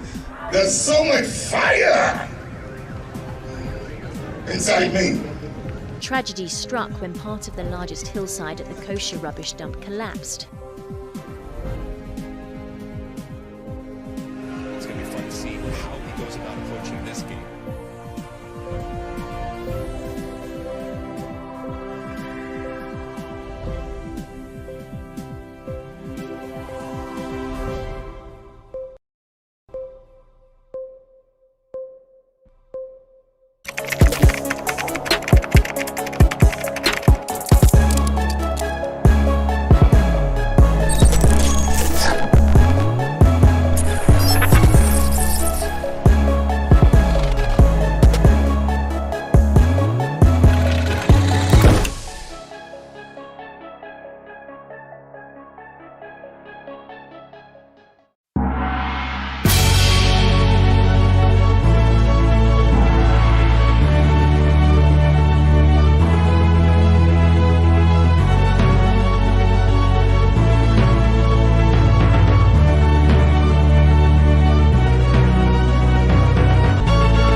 Powers and principalities. There's so much fire inside me. Tragedy struck when part of the largest hillside at the kosher rubbish dump collapsed. It's going to be fun to see how he goes about approaching this game.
noted that an objection or a question is raised as to a ministry not created, so to speak, it will be contained in our report that this matter was brought to our attention as a committee, and we draw the House's attention to it.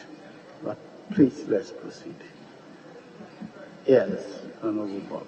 Mr. Speaker, Mr. Chairman, I think you've made a very good point, but I suggest that we've been sitting as a committee and we've worked closely together up to this point. If we could give ourselves some 10 minutes off camera to discuss some of these issues that they've raised. Say again. We should proceed. If the chairman has ruled, fine. But I was thinking we should, because we've worked closely to this point, and this is not a matter that should break that cordiality. We should go off camera, sit and resolve this in 5 minutes. I don't think a phone call to seek clarity will spoil anything. Thank you. Yes. Mr. Chairman, thank you very much. Mr. Chairman, I strongly support the suggestion by my respected colleague, Honorable Patrick Boama. 10 minutes, because we are here to work and we are willing to work. We have nothing personal against the nominee. It's just a fundamental legal issue a leader has raised. So let's not, as it were, affect the cordiality and congeniality with which we have worked thus far. So, Mr. Chairman, I don't think 10 minutes to go into conclave and seek further clarification from Mr. Speaker and His Excellency the President will hurt. Just 10 minutes, Mr. Speaker. Do I have consensus on that? Chairman, if you listened to me earlier, I requested for this. I said we should just have 10 minutes consultation. I only came in when that was kind of not respected. I did so. If you want to go back to the record, I couldn't have. That's when you even said that we should take a decision as a whole. I did. I said just 10 minutes consultation. I have nothing against the nominee, but we just want respect to the law. I was asking whether we have a consensus on suspending and doing... No, just 5 minutes consultation. I think so. 5 minutes. Very well. To the extent that we are making this call in good faith and we hope to maintain the good atmosphere, why not? To the extent that we mean well and we want to do so, why not? We will discuss all that when... Yes, so the nominee will kindly excuse us. We will call you back, please. Thank you, Chairman.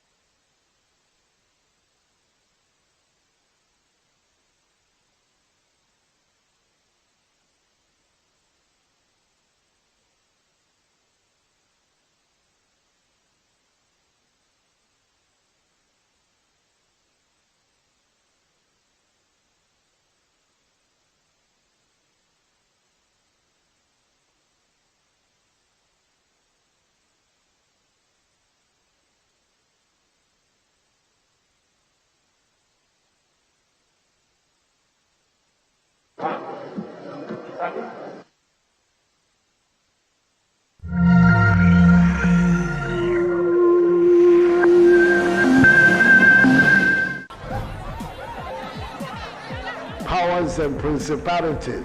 There's so much fire inside me. Tragedy struck when part of the largest hillside at the kosher rubbish dump collapsed. It's going to be fun to see how he goes about approaching this game.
powers and principalities. There's so much fire inside me. Tragedy struck when part of the largest hillside at the kosher rubbish dump collapsed. It's going to be fun to see how he goes about approaching this game.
Powers and principalities.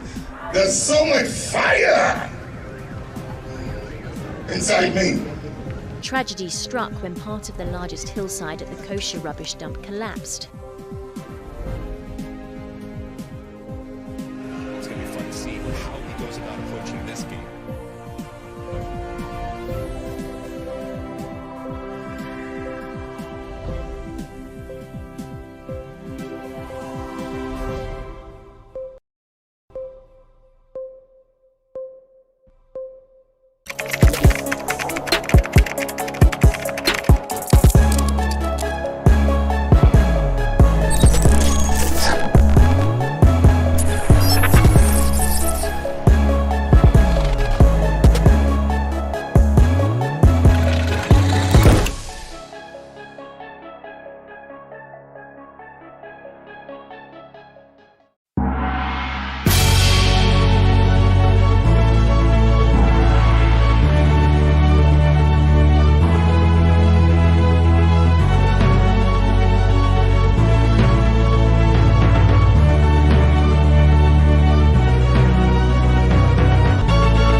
powers and principalities. There's so much fire inside me. Tragedy struck when part of the largest hillside at the kosher rubbish dump collapsed. It's going to be fun to see how he goes about approaching this game.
Powers and principalities.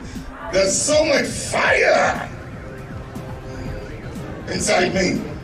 Tragedy struck when part of the largest hillside at the kosher rubbish dump collapsed. It's going to be fun to see how he goes about approaching this game.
principalities. There's so much fire inside me. Tragedy struck when part of the largest hillside at the kosher rubbish dump collapsed. It's going to be fun to see how he goes about approaching this game.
Powers and principalities.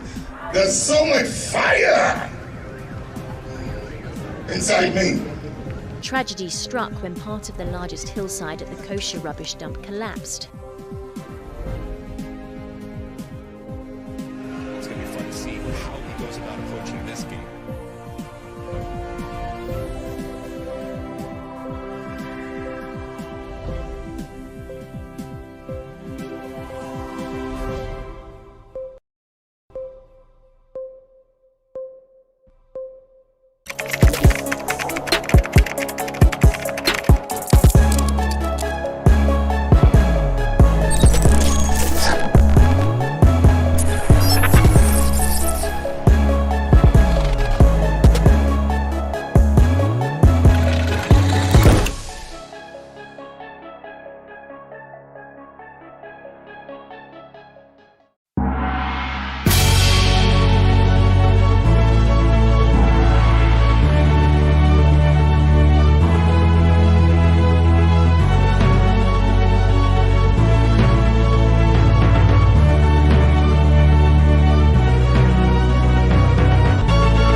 principalities. There's so much fire inside me. Tragedy struck when part of the largest hillside at the kosher rubbish dump collapsed.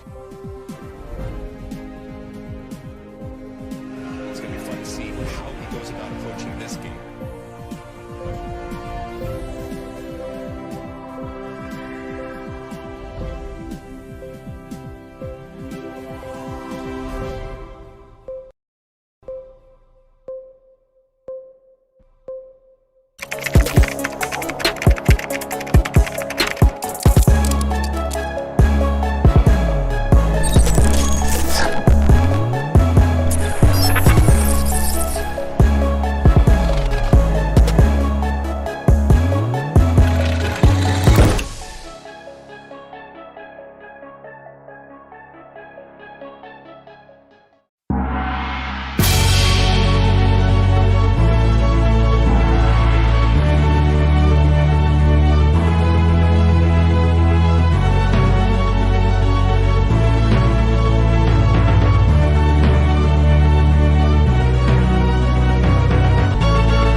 Powers and principalities.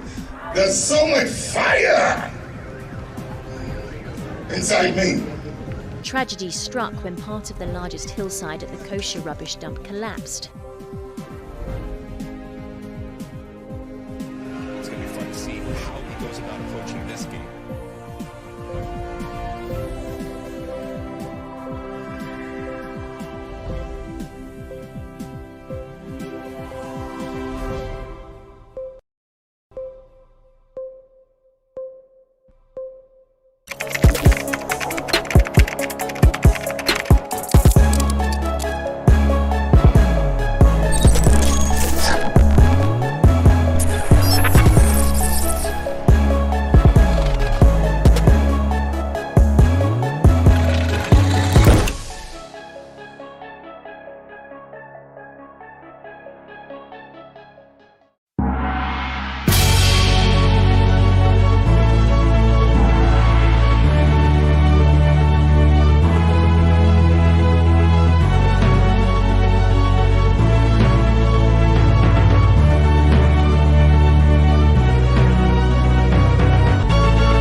powers and principalities.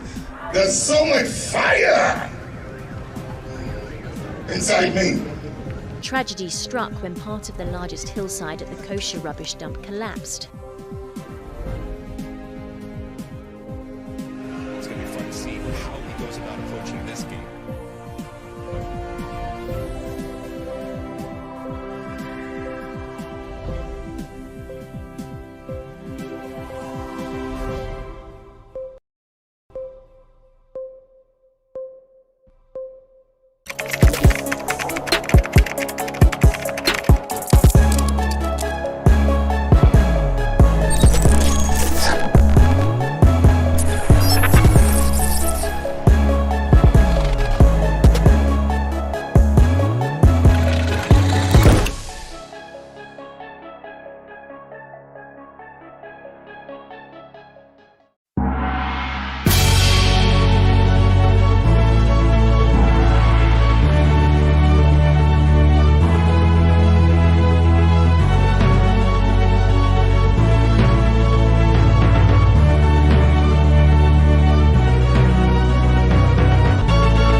Powers and principalities. There's so much fire inside me. Tragedy struck when part of the largest hillside at the kosher rubbish dump collapsed. It's going to be fun to see how he goes about approaching this game.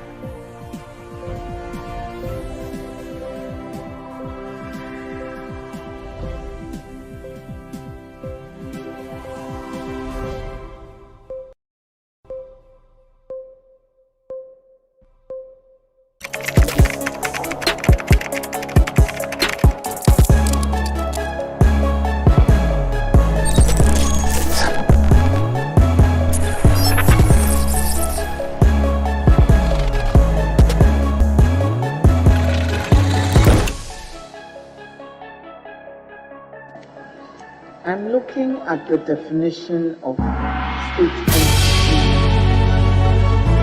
and state interest and state-owned enterprises in the civil. And I'm wondering what the ambit of the law and your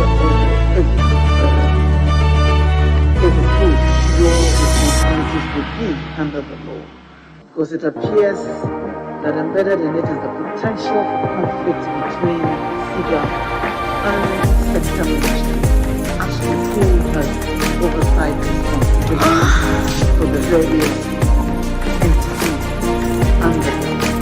And we want to know if the way to grasp the working relationship with various sector ministries to ensure the objectives of the law would be achieved. Those are the thank you, Honorable.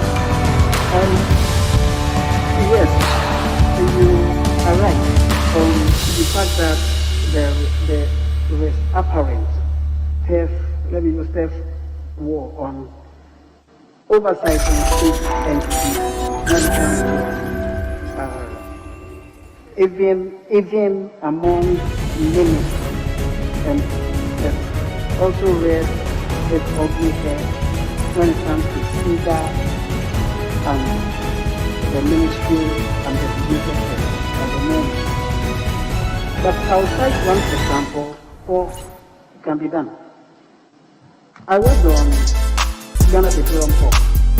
And when in the course of implementation of what Cabinet has approved to bring the petroleum hub into existence, Trade Ministry thought it should be the one to be in charge of the petroleum hub. And Ministry of Energy also felt it should be in charge. What we did was to work in consultation. The two ministries, together with Ministry of Finance, worked in consultation and embedded a project in the Ministry of Energy to get it done. That approach of consultation and collaboration is already even spelled out this time in the Act, the SIGA Act, that the relationship that will exist in oversighting these public enterprises between the Ministry for Public Enterprises, Minister responsible for finance, and the various sector ministers. It's clear in the Act, which makes it even now easier to engender collaborative effort to ensure that we can oversight the public enterprises. I must say, Honorable Chair, that the Act mentions, the SIGA Act mentions the Minister responsible for finance, mentions it 4 times, meaning that its role in oversighting the public enterprises clearly delineated, and mentions relevant sector minister about 6 times in it. The roles are clearly, in respect of this Act, delineated, and still consultation, collaboration, and discussions at the level of implementation of the Act will work to the benefit of everybody. Thank you, Honorable Chair. It doesn't seem so clear to me, but I'll leave that for now. Does the ambit of the SIGA law extend to regulatory agencies? Because the definition of state interests under the interpretation section means shares, assets, debentures, securities, and other similar instruments owned by the state and provided for by law, including ownership of other state entities. And then state-owned enterprises means an entity, whether incorporated or not, under the Companies Act, whose shares are wholly held or controlled by government. So this, in my and specified entities, means a state-owned enterprise, a joint venture company, or other state entity. All this, in my opinion, precludes regulatory agencies. But you would find SIGA making inquiries of regulatory agencies like the NCA, the Data Protection Commission under the communication sector, and probably the Food and Drugs Board Authority and stuff like that. Does your mandate, does the mandate of SIGA extend to regulatory agencies in view of the definitions in the interpretation section of the law? Thank you, Honorable Chair. Yes, ownership in cases where the enterprise is incorporated under company's code. Ownership expressed by way of shares in the companies. But let's take public corporations and regulatory agencies where ownership may not be expressed in shares, which would have clearly taken the public enterprise under the company's code for rights and responsibilities of owners and management clearly defined. When it comes to ownership, regulatory agencies, the FDAs, the communications authorities, NPAs, National Petroleum Authority, Ghana Cocoa Board, which is quasi-regulator, all those government has invested in them, and government has interest in them. So broad definition of interest, in my understanding, would mean that to the extent that government has invested public funds in those entities, it is in the interest of public and the interest of public enterprise operations for them to run efficiently and productively so that they don't become a drain on government budget again. So in that context, SIGA, state interest and governance authority, would have an oversight responsibility in respect of what they do, even though these entities would be under their relevant sector ministries. It's just like an analogy, just like auditor, Attorney General's office and Ministry for Labor and Ministry for Finance itself.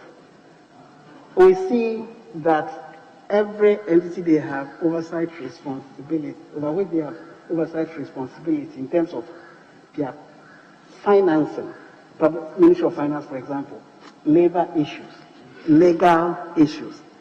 We see they still run their respective acts to play their oversight role in consultation and in collaboration with the relevant sector ministers. So this is not out of the way at all. Thank you, Chair. And I believe that you would have your work cut out to you to properly define these roles to minimize the opportunity for conflict, because state interests are also defined in the law, and it says clearly shares, assets, debentures, securities, and other similar interests owned by the state and provided for by law, including ownership of other state entities. It doesn't say where government has invested in it.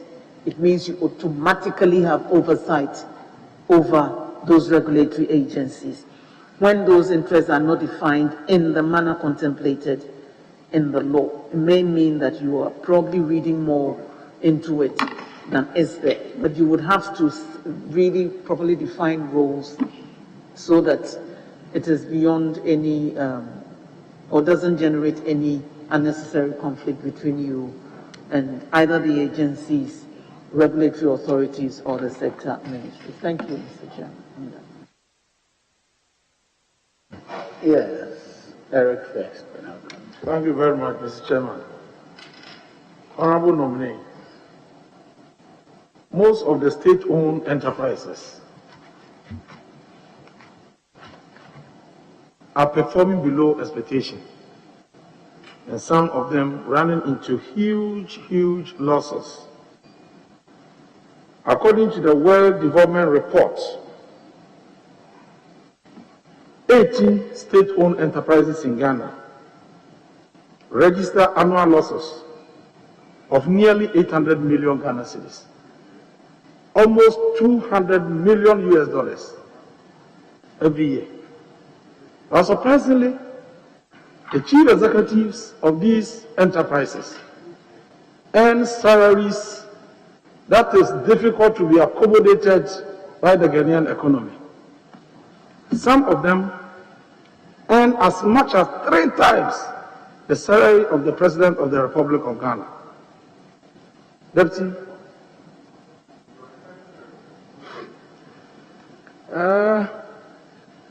I think that something must be done to ensure that salaries paid to these chief executive officers correspond to the performance of these state enterprises. What do you think must be done to rationalize this salaries that we pay to these chief executives? Chair, with your leave, my colleague was referring to a report. I'll be happy if you can share the source. Honorable, he has asked a question. Can they? That's right. You answer the question. Did you get the question? Can they answer the question?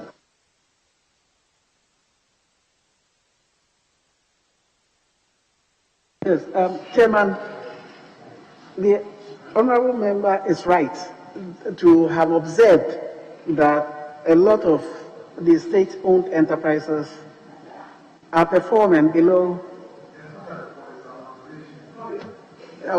observing from report. So, Honorable Chair, the solution rests with what SIGA, I must say, is doing at the moment. Corporate governance structures that are being put in place. It's going to solve that problem because when proper corporate governance principles guide the running of these public enterprises, there will be alignment of interests. So far as shareholder, which is the state, is concerned, and then management of these state enterprises concerned, there will be alignment of their interests. Once that is achieved, then the objectives of these enterprises will also be achieved. Let me explain what I mean by this alignment of interests. Like rightly observed, when it comes to these state enterprises, so far as management is concerned, and it's the same everywhere, management will look for fat salaries and do nothing, look for large offices and enjoy the status, look for good cars, and then even expensive holidays at the expense of public investment in the enterprises they run. And until we put in place proper governance structures where the shareholders' interest, shareholder in this case government, and board which oversights the management, their interests, when we have a good corporate governance structure between management, board, and the shareholder, which is the state, then these things will be checked, and expenses they incur, which eat into their profitable operations, will be checked. So let's, with this, in answering this, I call for support for this ministry, for public enterprises, and also for the authority SIGA, for us to keep, for the House, Chairman, to keep an eye on these public enterprises, else they will continue to drain the public resources like the way it has happened up to now. Thank you, Chairman.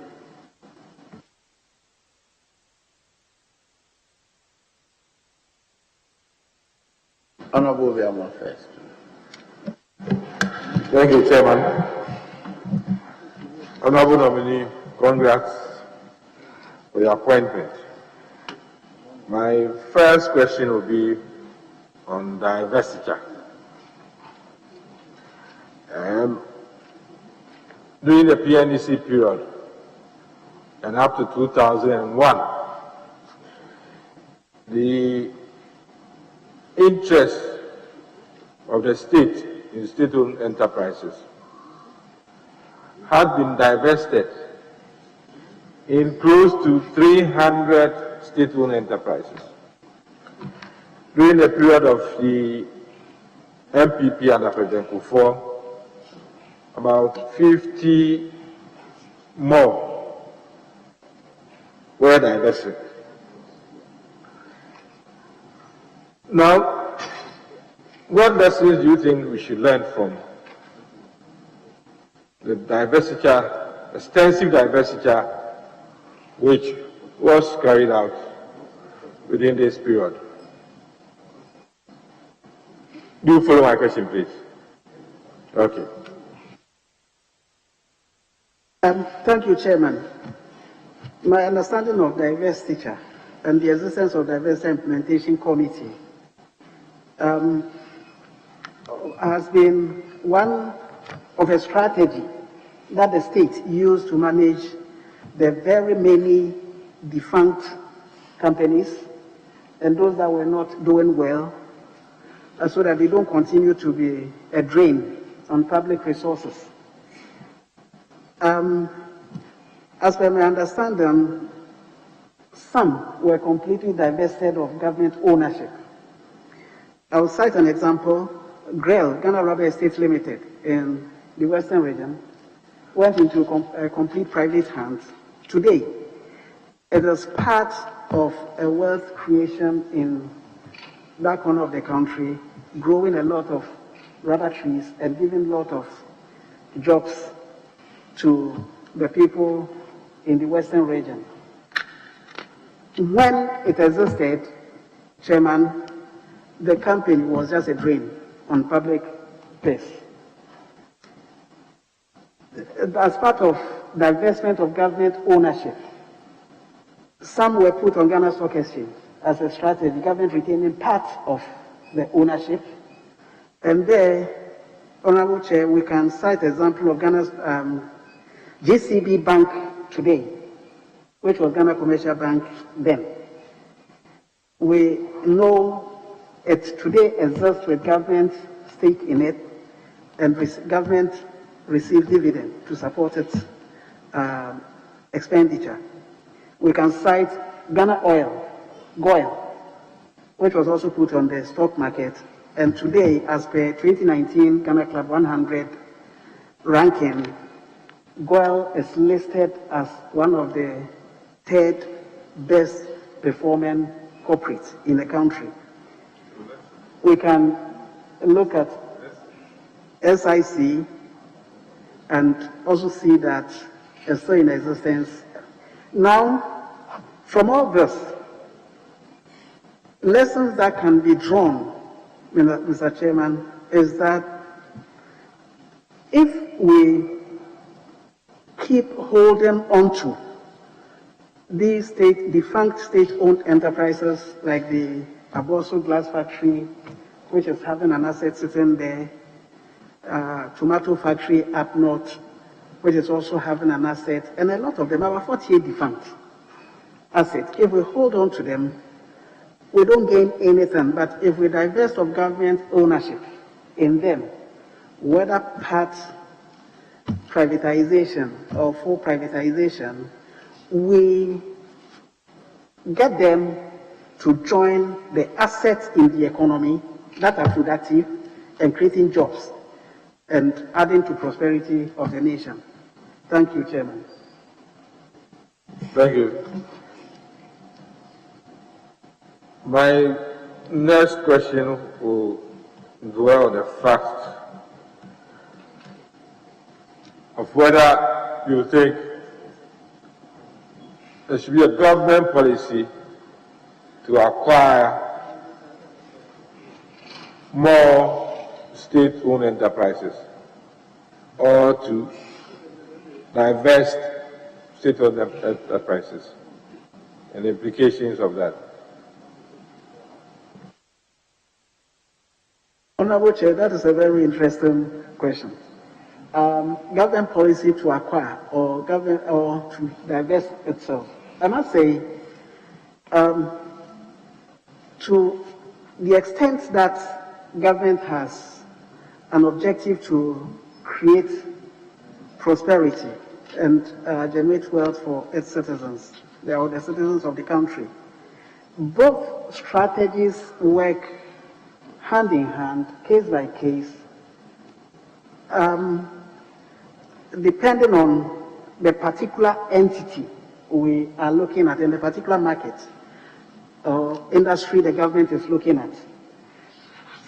I would say that if we use, for example, the banking sector, where government has a presence by way of GCB Bank, NIB, it's important in the sense that they become a check on the purely private enterprises in terms of transaction charges, presence in the sense that there are some parts of the country, Ghana, where some of the banks in Accra will never go because they are purely profit oriented. But GCB Bank, because of state interest in them, would combine profitability and service delivery, shared service delivery, and create branches there. So, case by case, where government has to acquire a stake in a particular industry, a firm in a particular industry, to have a presence in there, it should be considered. And I will give general industries where it is in the interest of government to participate in those industries. Telecommunications services industry, banking industry, insurance industry, transport industry, the downstream energy industry, where you have GOIL participating as a state, as an entity with state interest in it. There are some specific industries where government should rather think of acquisition instead of complete divestment of its presence in that industry. And some industries where government should let the private sector do it the way they do it, better and profitably for those industries to exist. But with government supporting them in its effort to generate wealth and jobs for the citizenry. Thank you, Chairman. Thank you. Another word for divestiture is privatization. And people, especially those involved in that sector of research, believe that the fallout of privatization is huge. Loss of jobs, loss of revenue, worker agitation, corruption, effect on the economy. If you still think that government should pursue privatization, how do you think government should go about it to avoid some of these effects?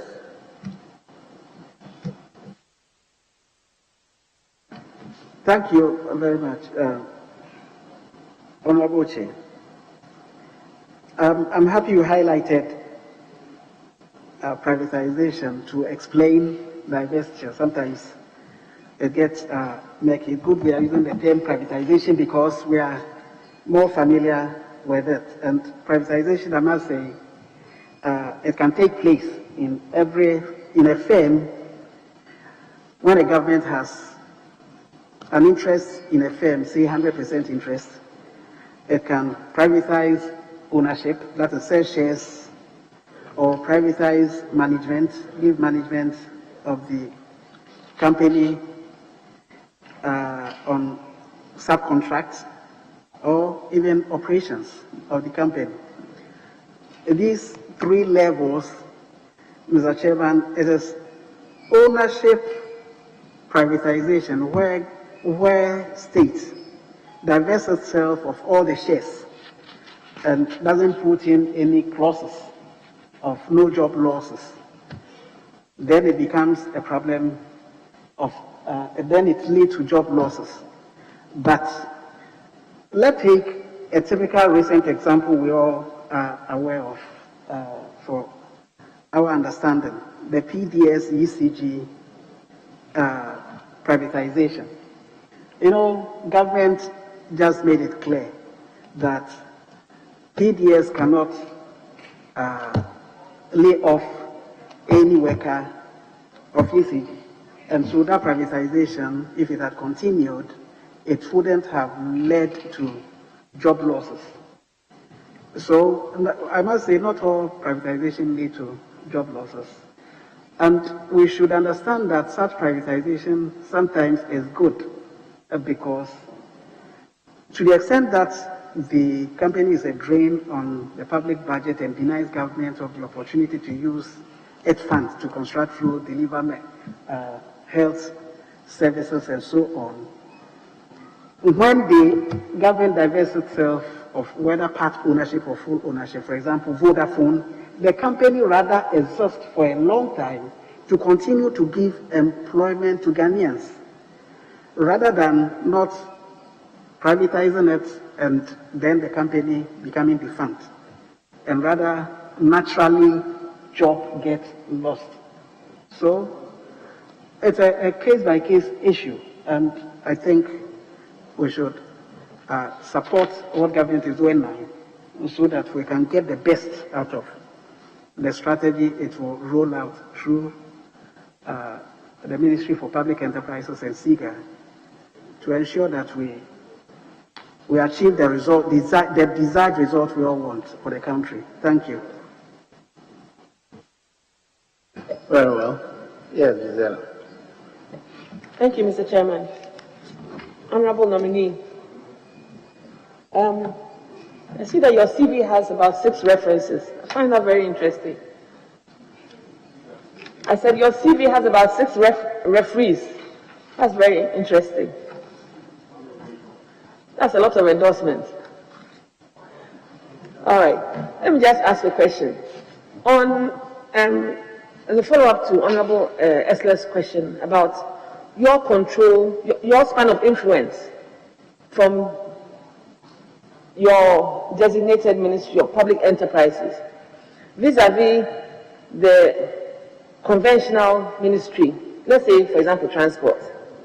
And I'll give an example of you're giving examples of state-owned companies, so I'll also give an example. Ghana Airports Company, which had a healthy balance sheet in 2016, to the extent that it even borrowed on its own balance sheet to be able to have the funding for Terminal 3 and so on and so forth.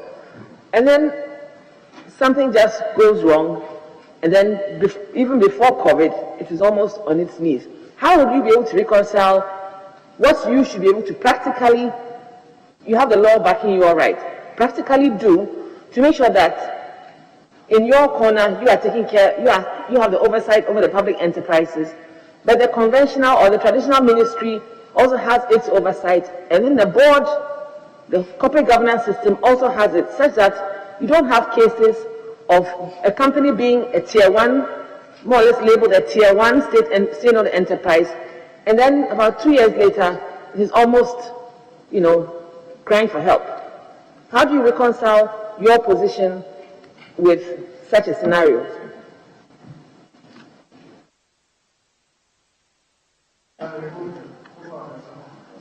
Thank you, Honorable Chair.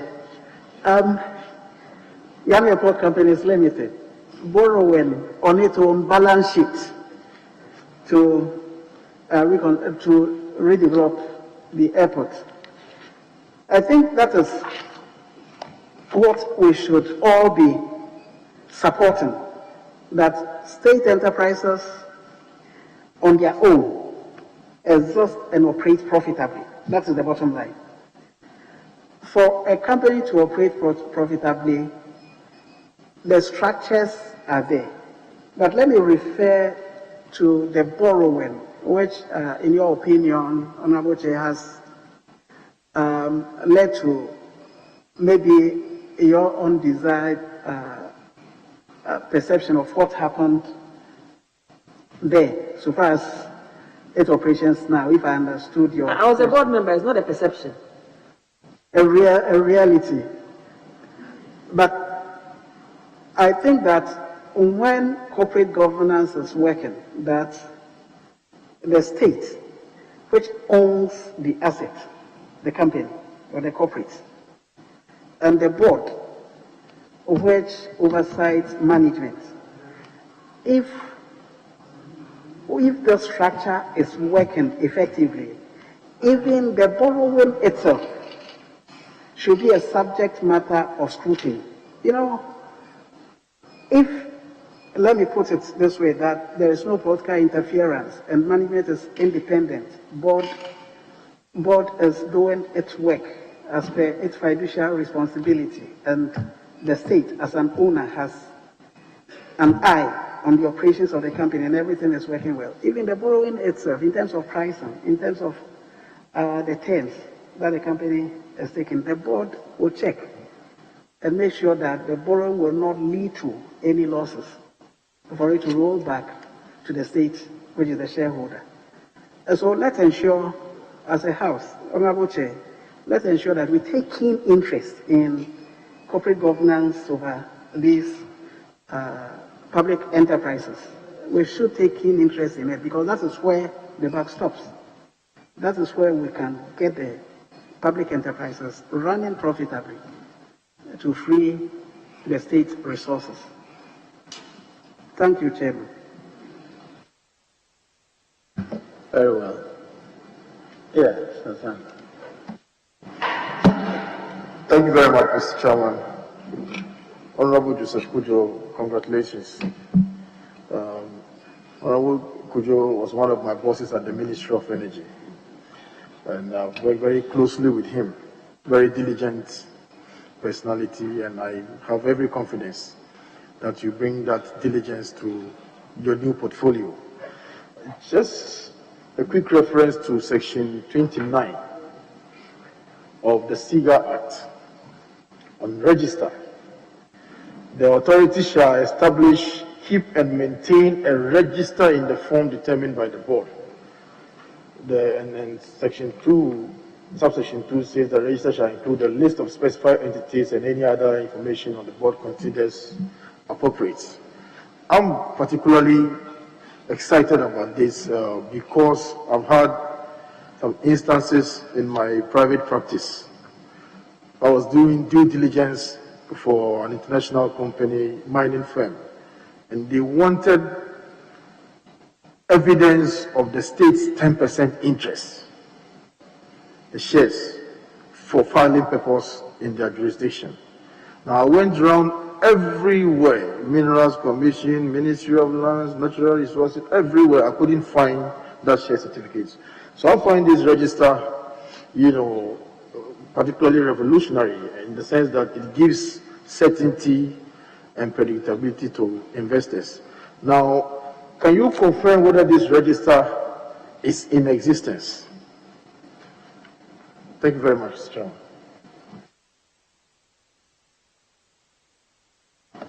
Thank you. You want confirmation if the register is in existence? Yes, SIGA is holding that register of the assets which the state has and keeps developing it and receiving reports on. I have cited a report done by KPMG validating the assets and other reports to that effect. But the experience you went through, trying to get evidence of the existence of government interest, the 10% interest. Let me take the opportunity to point to you the Section 3 of the SIGA Act again. Section 3C, where it states that the object of the authority, that SIGA, shall be to acquire, receive, hold, and administer or dispose of shares of the state in state-owned enterprises and joint venture companies. This clearly spells it out that when we support SIGA in respect of this object, you, when you were sitting at NPA, will not be the one trying to get evidence of state interest, but SIGA will be doing that on behalf of NPA, because it will be holding that register of state assets. And collectively we will all have an eye on what the state has in terms of investment it has made with public funds. Thank you, Chair. Mr. Chairman, just one last one. Section 35, and this one I'm just riding on the question that was put to you by Honorable Esla Oswekufo regarding the remits of SIGA. Now, my senior brother here, I don't know whether I can recognize him, Honorable Asabi is here. I've had running battles with him regarding whether or not NPA, was an agency that properly was, one that can be regulated by the SIGA. I think that there is need for some clarity, especially in the interpretation section 35, on specified entities. Means A, state-owned enterprise, B, a joint venture company, or C, other state entities. Now, the bone of contention, I believe, is on other state entities. That has not been defined. And I think that when you assume office, if this committee approves and the plenary agrees, to bring some kind of certainty and clarity to this particular provision, because Honorable Asabi, I believe, is fighting a battle, but the law doesn't help him much. Thank you very much. Very well. Yes, Honorable. Most grateful, Mr. Chairman. Mr. Chairman, my question will flow from the Honorable's CV at page 2, where he indicates that he was Executive Director of Daily Capital Microfinance Limited from February 28, 2008 to June 2016. And I've also listened to you attentively, and I noticed that you have been big about your private sector background and expertise, which you'll be using to restructure the public enterprises for profitability and productivity. But how will you respond to critics and skeptics who will say that your background as Executive Director of Daily Capital Microfinance Limited is not inspiring and doesn't give us confidence about what you can do? I have here the Bank of Ghana examination report on your company, which, for the record, is one of 347 microfinance companies that was shut down by the Bank of Ghana. Your license was revoked on the 30th of May 2019. Daily Capital Microfinance, registration number 00161, operated at Takrady Unicom Building near Anaji Trotro Station. You are listed here as a director and an 80% shareholder, together with Samuel Tewia Gasimbwedi, Emmanuel Diaba, and Alexander Odoikwe Sakifio. The Bank of Ghana report indicates that you did not comply with the minimum capital of 2 million. You had only 300,000. The shareholders' funds equity was negative 1.1 million as at 31st December 2017. Non-performing loans was over 181,000, that's 84.28% of the gross credit. Company's adjusted capital adequacy ratio was negative 196.25% as at 31st December 2017. Loans written off without prior written approval from the Bank of Ghana. Company did not meet its statutory obligations of withholding payee and making SNP payments on behalf of the staff of the company. The overall rating of Daily Capital Microfinance Limited was critical. The company was insolvent, and so your license was revoked. How do you respond to critics who will say that, and justifiably so, that your private sector experience does not inspire confidence to, as it were, turn around public enterprises? Thank you, Honorable Chairman. There are no critics, and there won't be. Everybody who knows Daily Capital Microfinance in the microfinance industry knows and have a lot of respect for that company. A lot of respect for that company. Revocation of its license, I must say that it's an accident that occurred. I call it an accident. And accident in the sense that Bank of Ghana itself had failed to update its records of reinvestment that the company had done and registered that investment. You know, Bank of Ghana had a published minimum capital requirement for microfinance enterprises, 2 million Ghana cedis. And even as it was building up to that minimum capital requirement, where I have been part of the consultation and helping the industry in a small way, but I can attend in meetings and giving them helping the way with knowledge that we can. But when we saw the listing among those whose licenses had been revoked, I was shocked to the bone. I was shocked to the bone. I went to Bank of Ghana and asked, straight at the Banking Supervision Department, asked, why would Daily Capital Microfinance be part of that list? And they were also surprised. But they checked and they saw it in. And when they saw it in, they themselves said they will engage BOG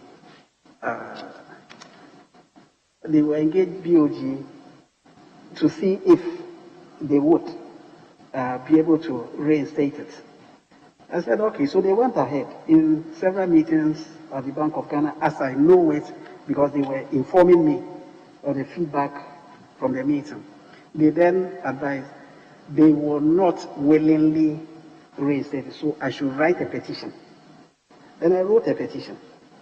Let me, with your chairman, with your indulgence, let me read just excerpts of the petition to throw some facts out there.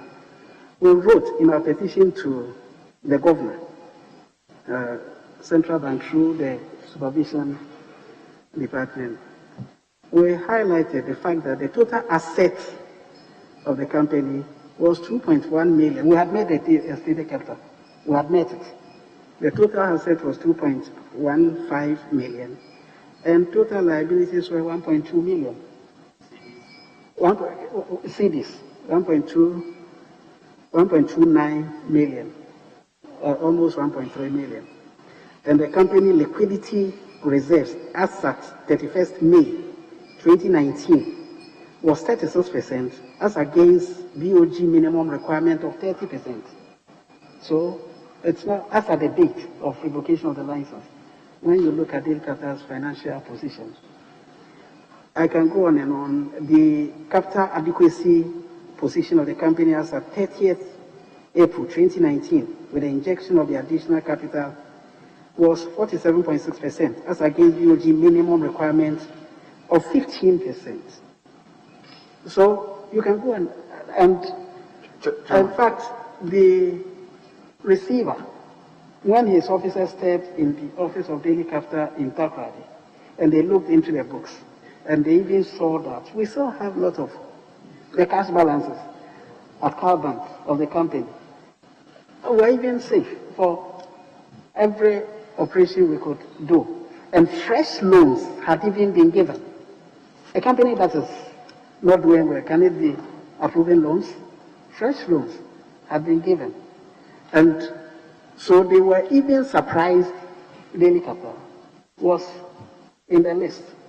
But you and I are in politics, political exposure, I take it as political exposure. When, as per my personal understanding of the industry and the wrong things that were going on, somebody will walk in, open a kiosk and say it's a microfinance company, and when it closes down, there will be pressure on those operating clean, with a clean motive to help the system. Those things meant that I had to swallow that bitter pill to not create a situation where you push so much. I could have gone to court, I could have done that. My impression was that if I make a case, I push all this banking supervision as a Registrar General's office with all the things, the capitalization we have raised, I could make a legal case. But if Daily Capital is restored, the rest might point at it and think that because I'm a member of parliament and because my government is in power, that is why our license has been restored. So I got slow to push for restoration of the license. So it's not a case of a Cudjoe that cannot run a company well, or I've been a consultant in corporate restructuring and turnarounds, and I think that the credibility, I must say, is not questionable anyway. So for further clarification, the petition you are referring to, did the Bank of Ghana reply to you? Because the updated status is what I am holding of the examination report. It is at variance to what you are telling this committee. Have you received any response from the Bank of Ghana? If I say we, Daily Capital, as an investor in that, have not received any formal response. So I have just kept it. I've just kept it. If I say I've kept it like that, it's all because of the political exposure we all have. If you push in, somebody might think you are using your political position to get what you want. Thank you. Yes. Honorable nominee, just some few follow-ups on the issue. The revocation of the license was in 2019. And you kept referring to, you wrote. Were you still the executive director as in managing director? Or you were referring to the company wrote? I was a shareholder and a director, but a non-executive director. So what I mean is that the writing, so writing of letters are done by management or the board. That's what I want to know. You kept saying that I wrote. So I want you to clarify whether you wrote personally or the managing director of the entity wrote to the company, to Bank of Ghana. Chairman, thank you. We, in the context as I use that, it's management. The company management wrote. Yeah, management wrote. Yes. Yeah. Thank you. Yes. And as at 2019, you were not the executive director.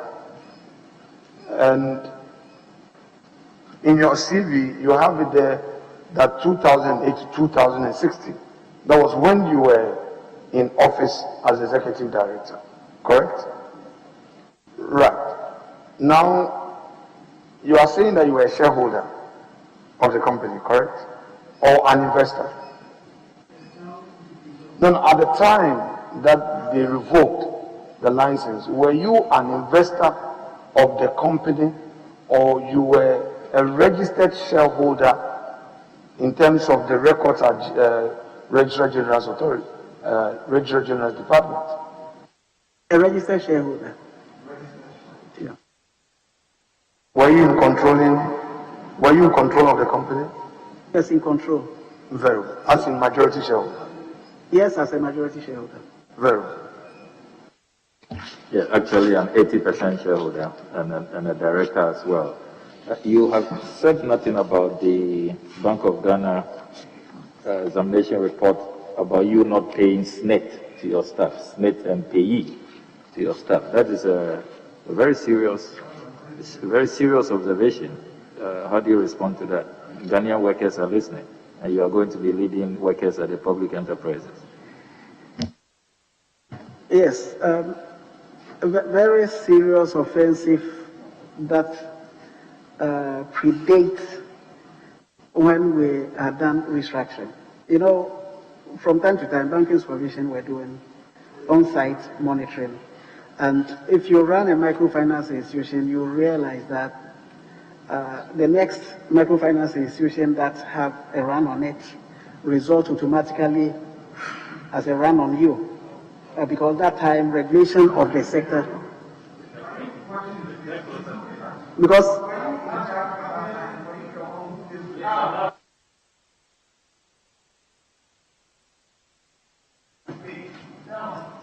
thank you. Vice Chair, what are you doing? Let's stop all the commentaries. We're listening to the nominee, please. I am speaking in respect of the question by Honorable Ablakwa. The question was? Credibility.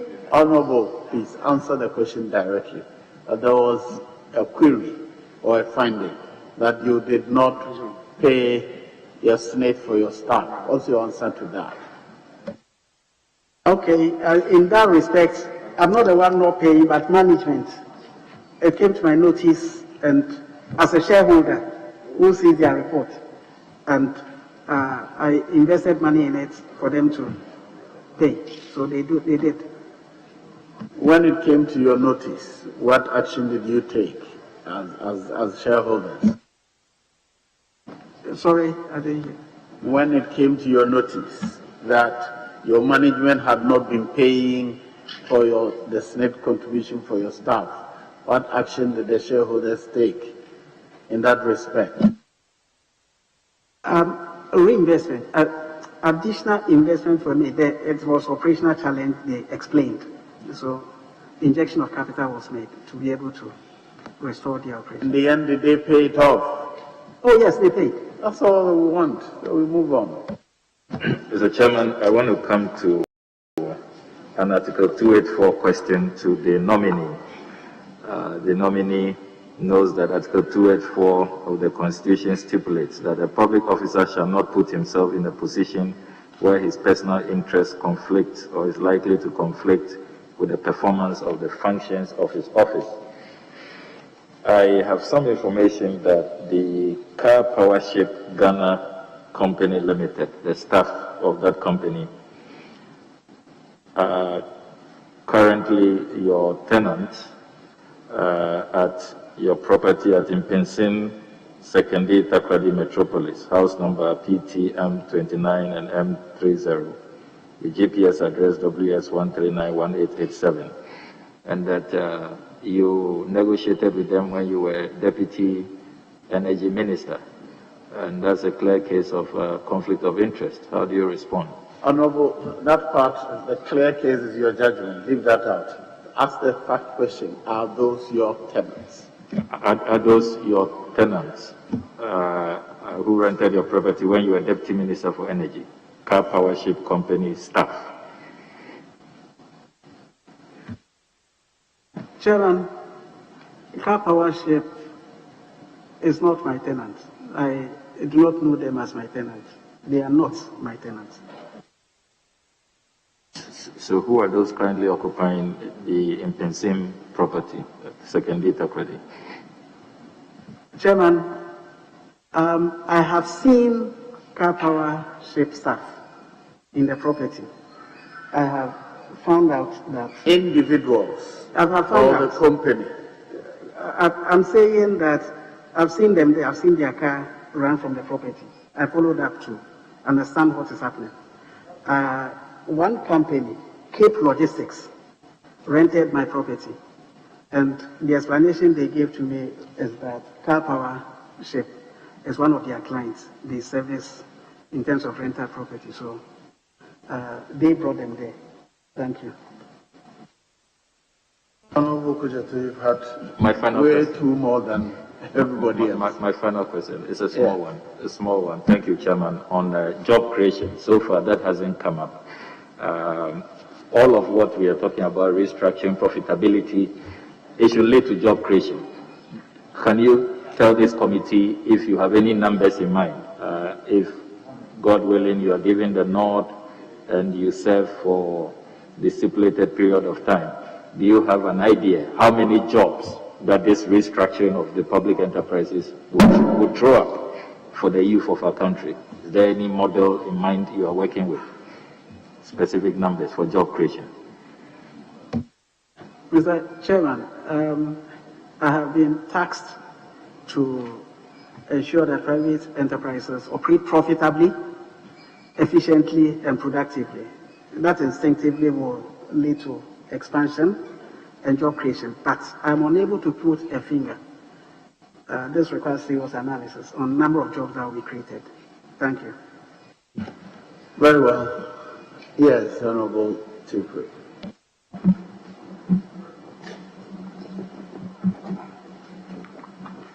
Thank you, Mr. Chairman.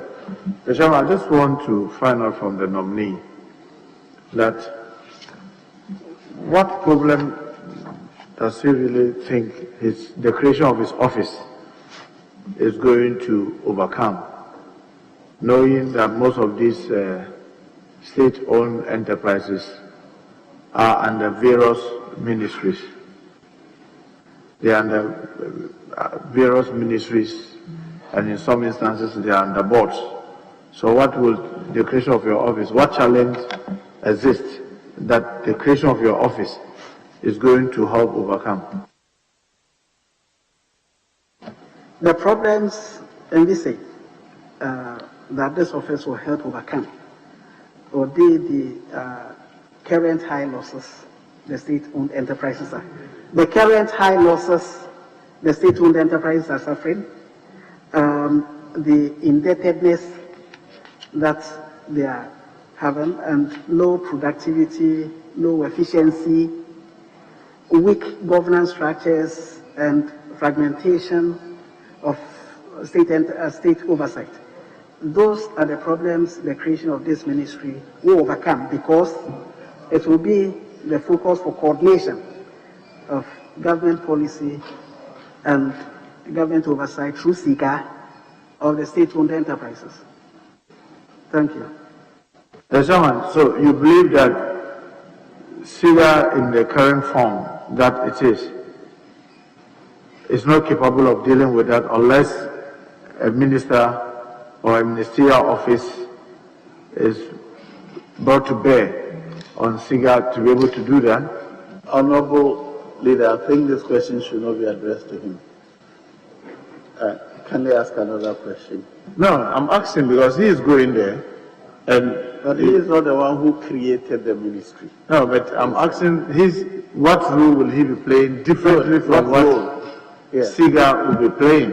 Because SIGA exists to do those things. And what role will SIGA, he be playing differently from SIGA? Honorable Chair, Parliament, including all of us here, passed the SIGA Act and made provision for creation of the ministry, and referred to the minister. The minister, like I said, 18 times in the Act. So I presume that with the House having passed the Act, the House has established that there is a necessity for the minister to oversight SIGA as it stands now. Thank you. Can you refer me to the relevant section of that act that you are making reference to? That you claim said that we should create that ministry, and the reason why we thought that we should create that ministry. You mean the relevant section that mentions the minister? That said we should create a ministry. Section 35, Honorable Chair. In this act, unless the context otherwise requires, it goes on, annual performance contract means minister, sorry, minister. Minister means the minister designated by the president to be responsible for the authority. That is. So it didn't say we should create minister for public sector or public enterprises. We are saying that the minister that the president designates to play an oversight on the authority, and you know that there have been instances where Minister of Finance will do that. There have been instances where Minister for Employment and State Enterprise, I mean, there have been so many other names. It doesn't mean, and this House did not say that a Ministry of Public Enterprise be created. Do you agree with me? Unfortunately, I do not agree with you. I'll read one section of the Act, that is section 30, subsection 2. I'll read it for you, and then you see the presence of the minister as defined in the interpretation, and also sector minister mentioned in one sentence, one provision of the Act. I'll read 32. For the purpose of subsection 1, stakeholders mean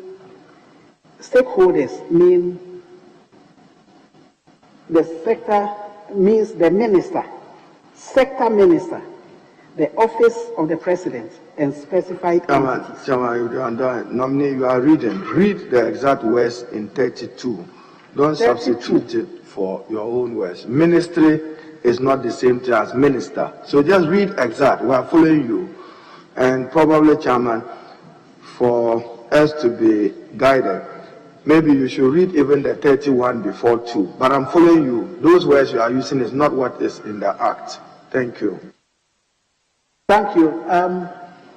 In the Act, under annual stakeholder meeting, which comes start with section 30, I'm saying 31 would say the authority shall convene an annual stakeholder meeting to bring stakeholders together to discuss matters of common interest. And goes on under 32 to state that for the purpose of subsection 1, stakeholders mean the minister, sector minister. I'm reading, what is it? The ministry. Sorry. The ministry. The sector ministries. The sector ministries. The office of the president and the specified entities. So, I'm saying, as per this, once this session is talking about stakeholders and state the ministries and distinguishes it from sector minister and then office of the president. Exactly. So, Honorable nominee, Chairman, please don't, in your effort to justify your office, create confusion in where there's none. Purely what you read is not making any reference to the creation of any ministry for public enterprise.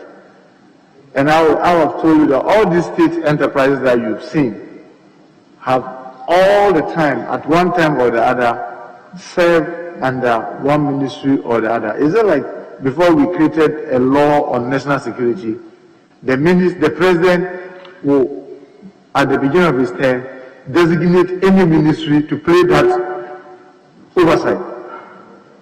All I wanted to get from you was that, look, there's something that SIGA is doing. In bringing your office into play, it will help deal with problem A, B, C, D. That's all I wanted you to do. I mean, who am I to challenge the president in creating whichever ministry that he wants to do? But I want to be clear. The listening public, the taxpayers want to see, is the creation of office going to be beneficial to them? And that's all I wanted to give you the opportunity to tell us how you think the creation of your office will augment the role SIGA is playing to ensure the purpose for which this authority is created.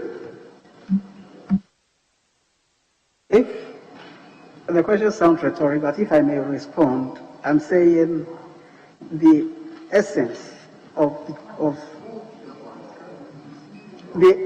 this ministry is to focus on the problem you and I identify with, the performance of state-owned enterprises. And it's the vision of the president to focus his attention through this ministry to make sure that the sector performs. It will be beneficial to the public and it will be in their interest. Mr. Chairman, in an earlier question, or I think a comment made by Honorable Alassane Tampole, with his experience with National Petroleum Authority and the Chief Executive of the State Interest and Governance Authority, where they were trying to rope them in. And you know that agency is under Ministry of Mines and Energy. That agency has a board. The ministry is there. Then you have SIGA also there. Now your office is being created. In your view, how will you be able to play to synchronize all these agencies so that you minimize conflict as you take this office? Through consultation, collaboration, this ministry or the Minister for Public Enterprises will be able to achieve its objectives. Thank you. Mr. Chairman, in an answer to an earlier question about his Executive Director portfolio, his CV talks about from 2006 or so to 2016. Is that right? In your CV, is there 2016? So what happened to that your portfolio as Executive Director for the Daily Capital Microfinance Limited between 2017 to date?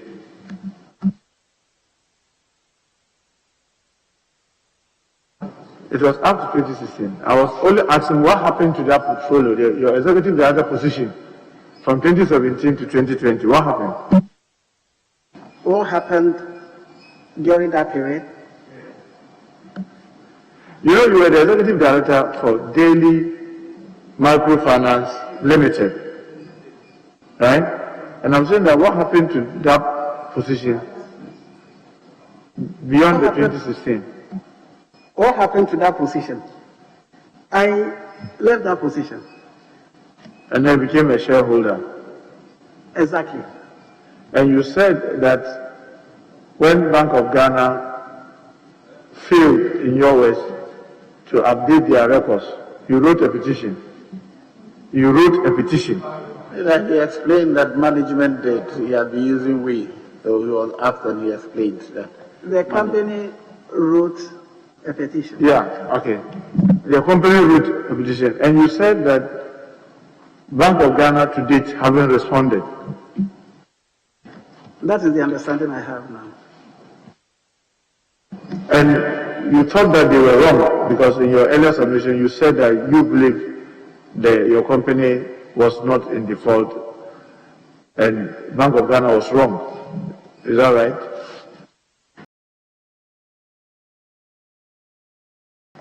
As an investor in that company, revocation of the license which ceased operations. When I looked into the report of the company, I saw that it wasn't right for the revocation. So you believe Bank of Ghana was not fair or had not treated the company fairly? Exactly so. That is what I did. Why didn't you go to court? It's a right I decided not to enforce.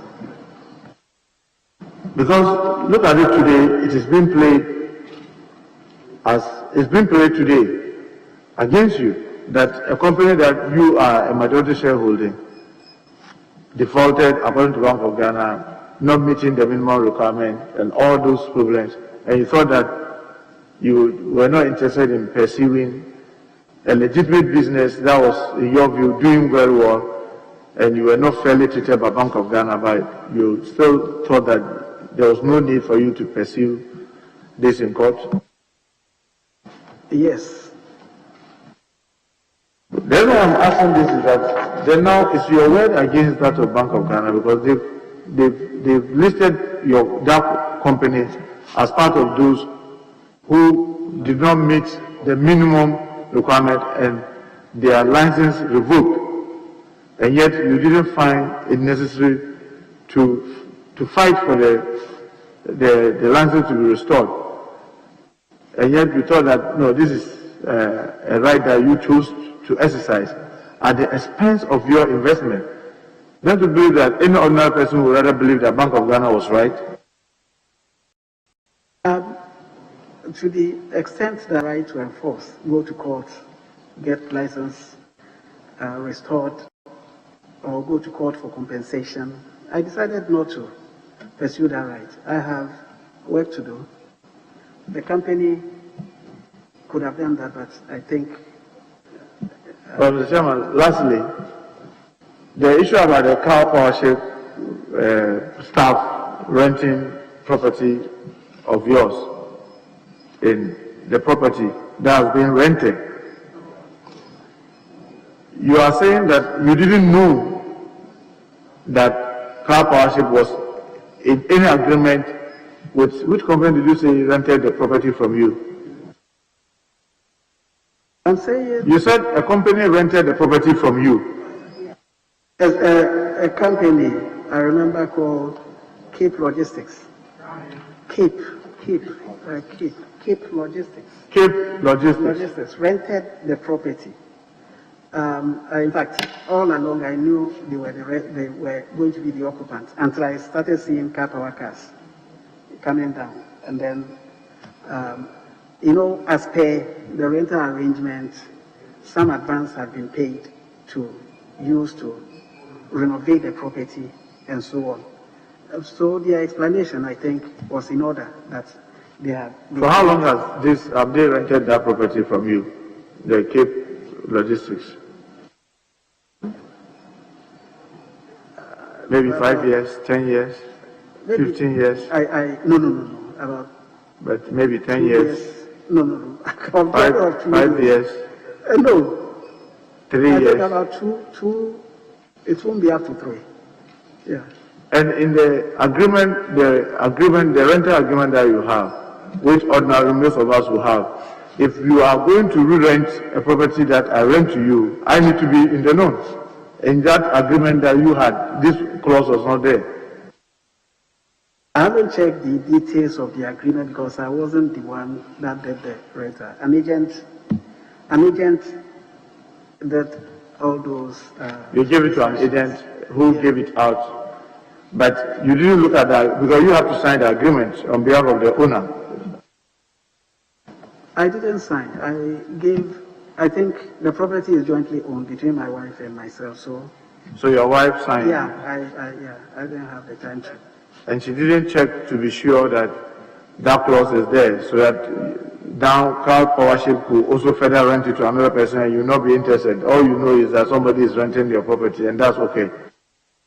The most important thing is for a credible person who is renting the property. That's the way the problem is, because if they are renting it out to criminals, then without recourse to you, you don't know. You only come to realize that criminals are living in your property. And when they go and commit crime, it may end up with you. And that's why maybe you should have been interested in who rents, who occupies it at every point in time, or you don't think that is fair? I must comment on this, that the fact of seeing Car Power presence did not raise any issue for me, because I think that it was a credible company in the country. It's not like Cape Logistics rented it out to some armed robbers gang. But when you saw the car power shaped vehicle there, you said it made you to inquire, right? Yeah. And you realized that some of their staff were living there. Found out that some of the car power shaped staff were there. Exactly. And you didn't find the details because you then know that this company works under your ministry. And if you find their vehicle and staff living there, didn't that raise an alarm for you to inquire further? Not at all, because I haven't dealt with Car Power. Oh, what was interested? You've gotten the money, and that's all. I haven't dealt with Car Power in any way, so it didn't raise any alarm for me. I'm done. Yes.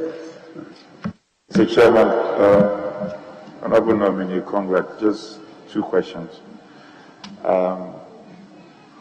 Before and after the passage of Act 990, before and after, do you get the sense that we are being led as a country onto a new path in terms of in the context of what we want to achieve as the Act envisages? Yes, very much so, because the problems are clear. State-owned enterprises are running losses.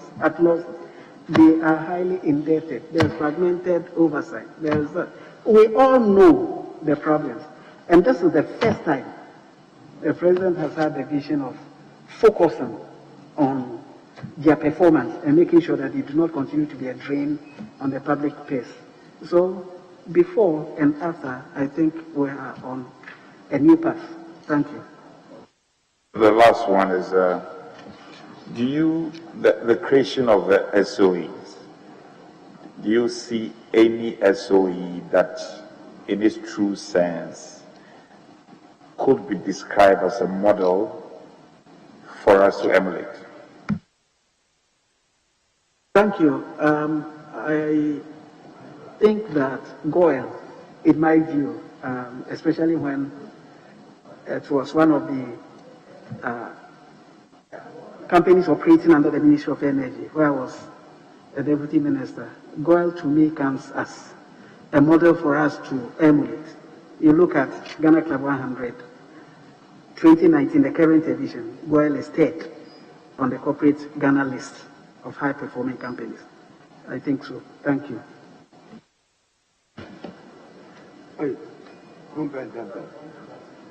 Yes. Honorable Nominee, pay attention to my questions. Car Power, at the time you assumed office as a deputy minister, government had already signed a contract with them, correct? Yes, so. And that contract preceded this administration, the MPP administration, that you became a deputy minister for that sector. Exactly so. There was no such schedule involving Car Power that you were involved at all. Is that correct? Not directly involved. As a deputy minister in the ministry, you are sometimes called into Car Power relocation meetings. So, to that extent. But there was no such additional contract that you were involved regarding the operations? No, because power, falls under power subsector. And Honorable Orek Wedu was in charge of power. He was, yeah. So I'm just trying to get it clear that the company that rented an asset of yours, or an asset that you had an interest in, did not disclose to you that it was also going to assign its rights in that tenancy or lease to another third-party entity. Evidence. I thought it came from Joseph that's coming to reside in the assets. And you couldn't have reasonably assumed so, correct? I couldn't have at all. Okay.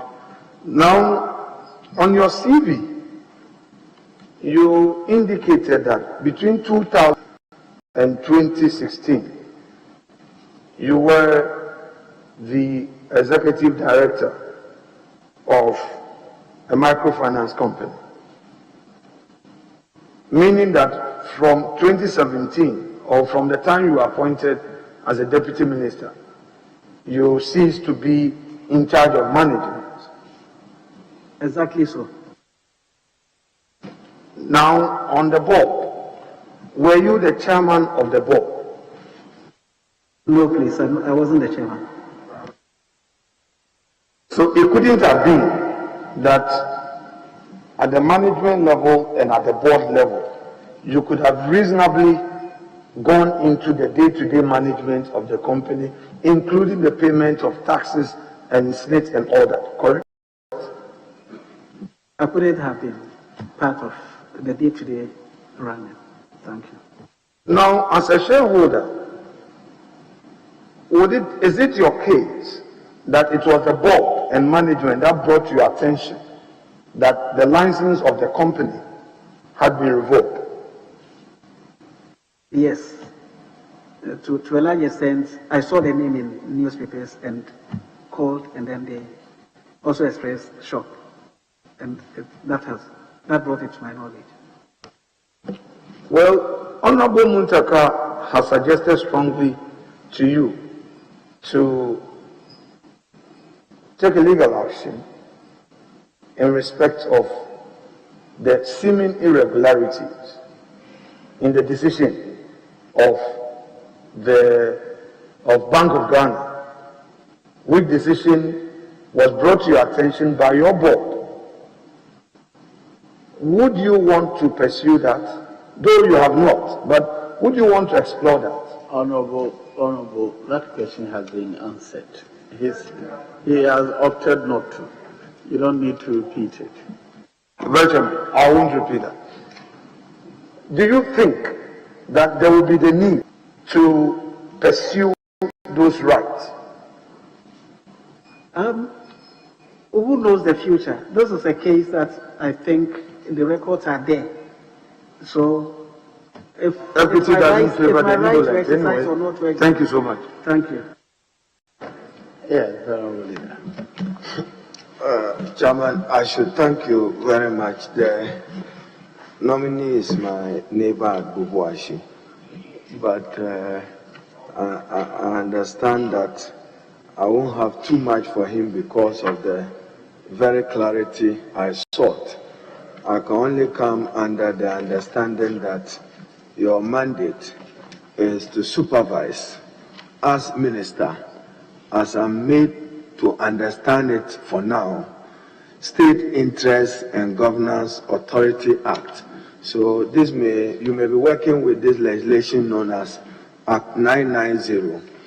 I do know that state-owned enterprises are either wholly owned or partially owned by government, and in many instances to run commercial activities on behalf of government. I still find your portfolio nebulous because if you take, for instance, National Health Insurance Authority as an entity, it is still supervised by a minister for health. If you take SNIT, pensions, it's still supervised by a minister of finance or a minister responsible for employment. Therefore, mine will be to caution you that you will have to hasten slowly. Other than that, you will walk into a turf war and a turf battle with almost every other ministry or department of state. But what I'm made to understand is you have an onerous duty to improve the performance of state-owned enterprises. How do you intend to walk the talk on that matter? Because many of them are operating below expectation. Many of them, there is no justification even for the state to continue to invest in them. That itself. So today, we are entrusting you with a portfolio that you are the only person tomorrow who can assure us that don't privatize this entity. It is capable of doing well. Share your plans with me. Thank you, Chair. Thank you, Chairman. I must say that already there is SIGA that is oversighting the businesses, and I use the word businesses as the understanding of the word business. If you cite the NHI as you said, yes, it's under Health Ministry as an agency, but the state investment in it, if state wanted to operate efficiently, can be oversighted by another entity. Honorable Minister, is health insurance an enterprise? I think the underlying word should be enterprise. Is it set up as a business entity? It's set up as a service provider. A service provider. So I'm saying as a service provider, in terms of its operation, there is the need for it to operate efficiently and productively. And that is the responsibility of the Ministry for Public Enterprises, which makes it distinct from oversighting the health issues of that entity. Thank you. Chairman, as I've indicated, I have a difficulty. You've just cited the example, national health insurance. You see, under the law, the minister by regulation is supposed to define entities, state entities. That has not been done. Not until that is done, I am not able to understand or appreciate or conceive your mandate. Now, two, if you come to your functions, for instance, that you are supposed to play a role under Section 4F, assist the minister responsible for finance to assess borrowing levels of state-owned enterprises, borrowing levels, within the meaning of the Public Financial Management Act 921. So tomorrow, VRA wants to borrow. Are you suggesting that VRA must consult you and not the Minister for Energy? In fact, not even Minister of Energy when VRA want to go and borrow. It will be Minister of Finance under the Public Financial Management Act through the Ministry of Energy or through the Minister of Energy. So in the current arrangements, SIGA will play an advisory role through my ministry if you approve of me to work. So it's the same arrangement of consultation and collaboration to facilitate the work of the government. Chairman, just to end it here, so I can't ask you further questions. It means that your ministry is likely to be a source of policy confusion and governance confusion because your mandate cut across many state enterprises that already have dedicated ministries and ministers. Therefore, when you say SNIT, what have you got to do with SNIT? Throughout, we know that there is a Minister for Finance or a Minister for Employment that supervises pension to ensure post-work income security. Now, can you just name 5 entities in your mind, 5, that you are likely to supervise? State entities, 5. Can you name 5? Other than SNIT and other than National Health Insurance Authority? Just name 5 other entities you contemplate you will be exercising supervision over? Chairman, first, permit me to remark that it is very harsh. The honorable friend would describe the ministry as Ministry of Confusion. I don't know what exists at the back of his mind when Attorney General's office that also oversights several in matters of legal issues across all ministries, or labor where you were a minister and having all labor issues across several state entities, and I don't know whether you had that led confusion in your role as Minister for Employment and Labor Relations, because you were dealing with almost all state enterprises when matters of labor came up. Now, just to respond to him, for instance, Ministry of Employment here, this is a reading from says the Ministry by Executive Instrument EI 28, January 27, 17, is mandated to formulate policies on employment and labor issues, develop sector plans, coordinate sector-specific interventions, promote harmonious labor relations, and workplace safety. You see, so there is clarity with a mandate here. Yours, I don't seem to understand. So, Chairman, I'll end it here. Thank you. I don't seem to understand what the Ministry for Public Enterprises will do. Thank you, Chair. Very well. I will only suggest to you that you should focus on entities that were set up as businesses. Business, not those that are set up as service providers in that area. Right, that's my only advice. We wish you well. You will hear from us. You're discharged. Thank you, Honorable Chair. Honourable members, it's 4 o'clock. We will resume at 4:30 to continue with the last nominee.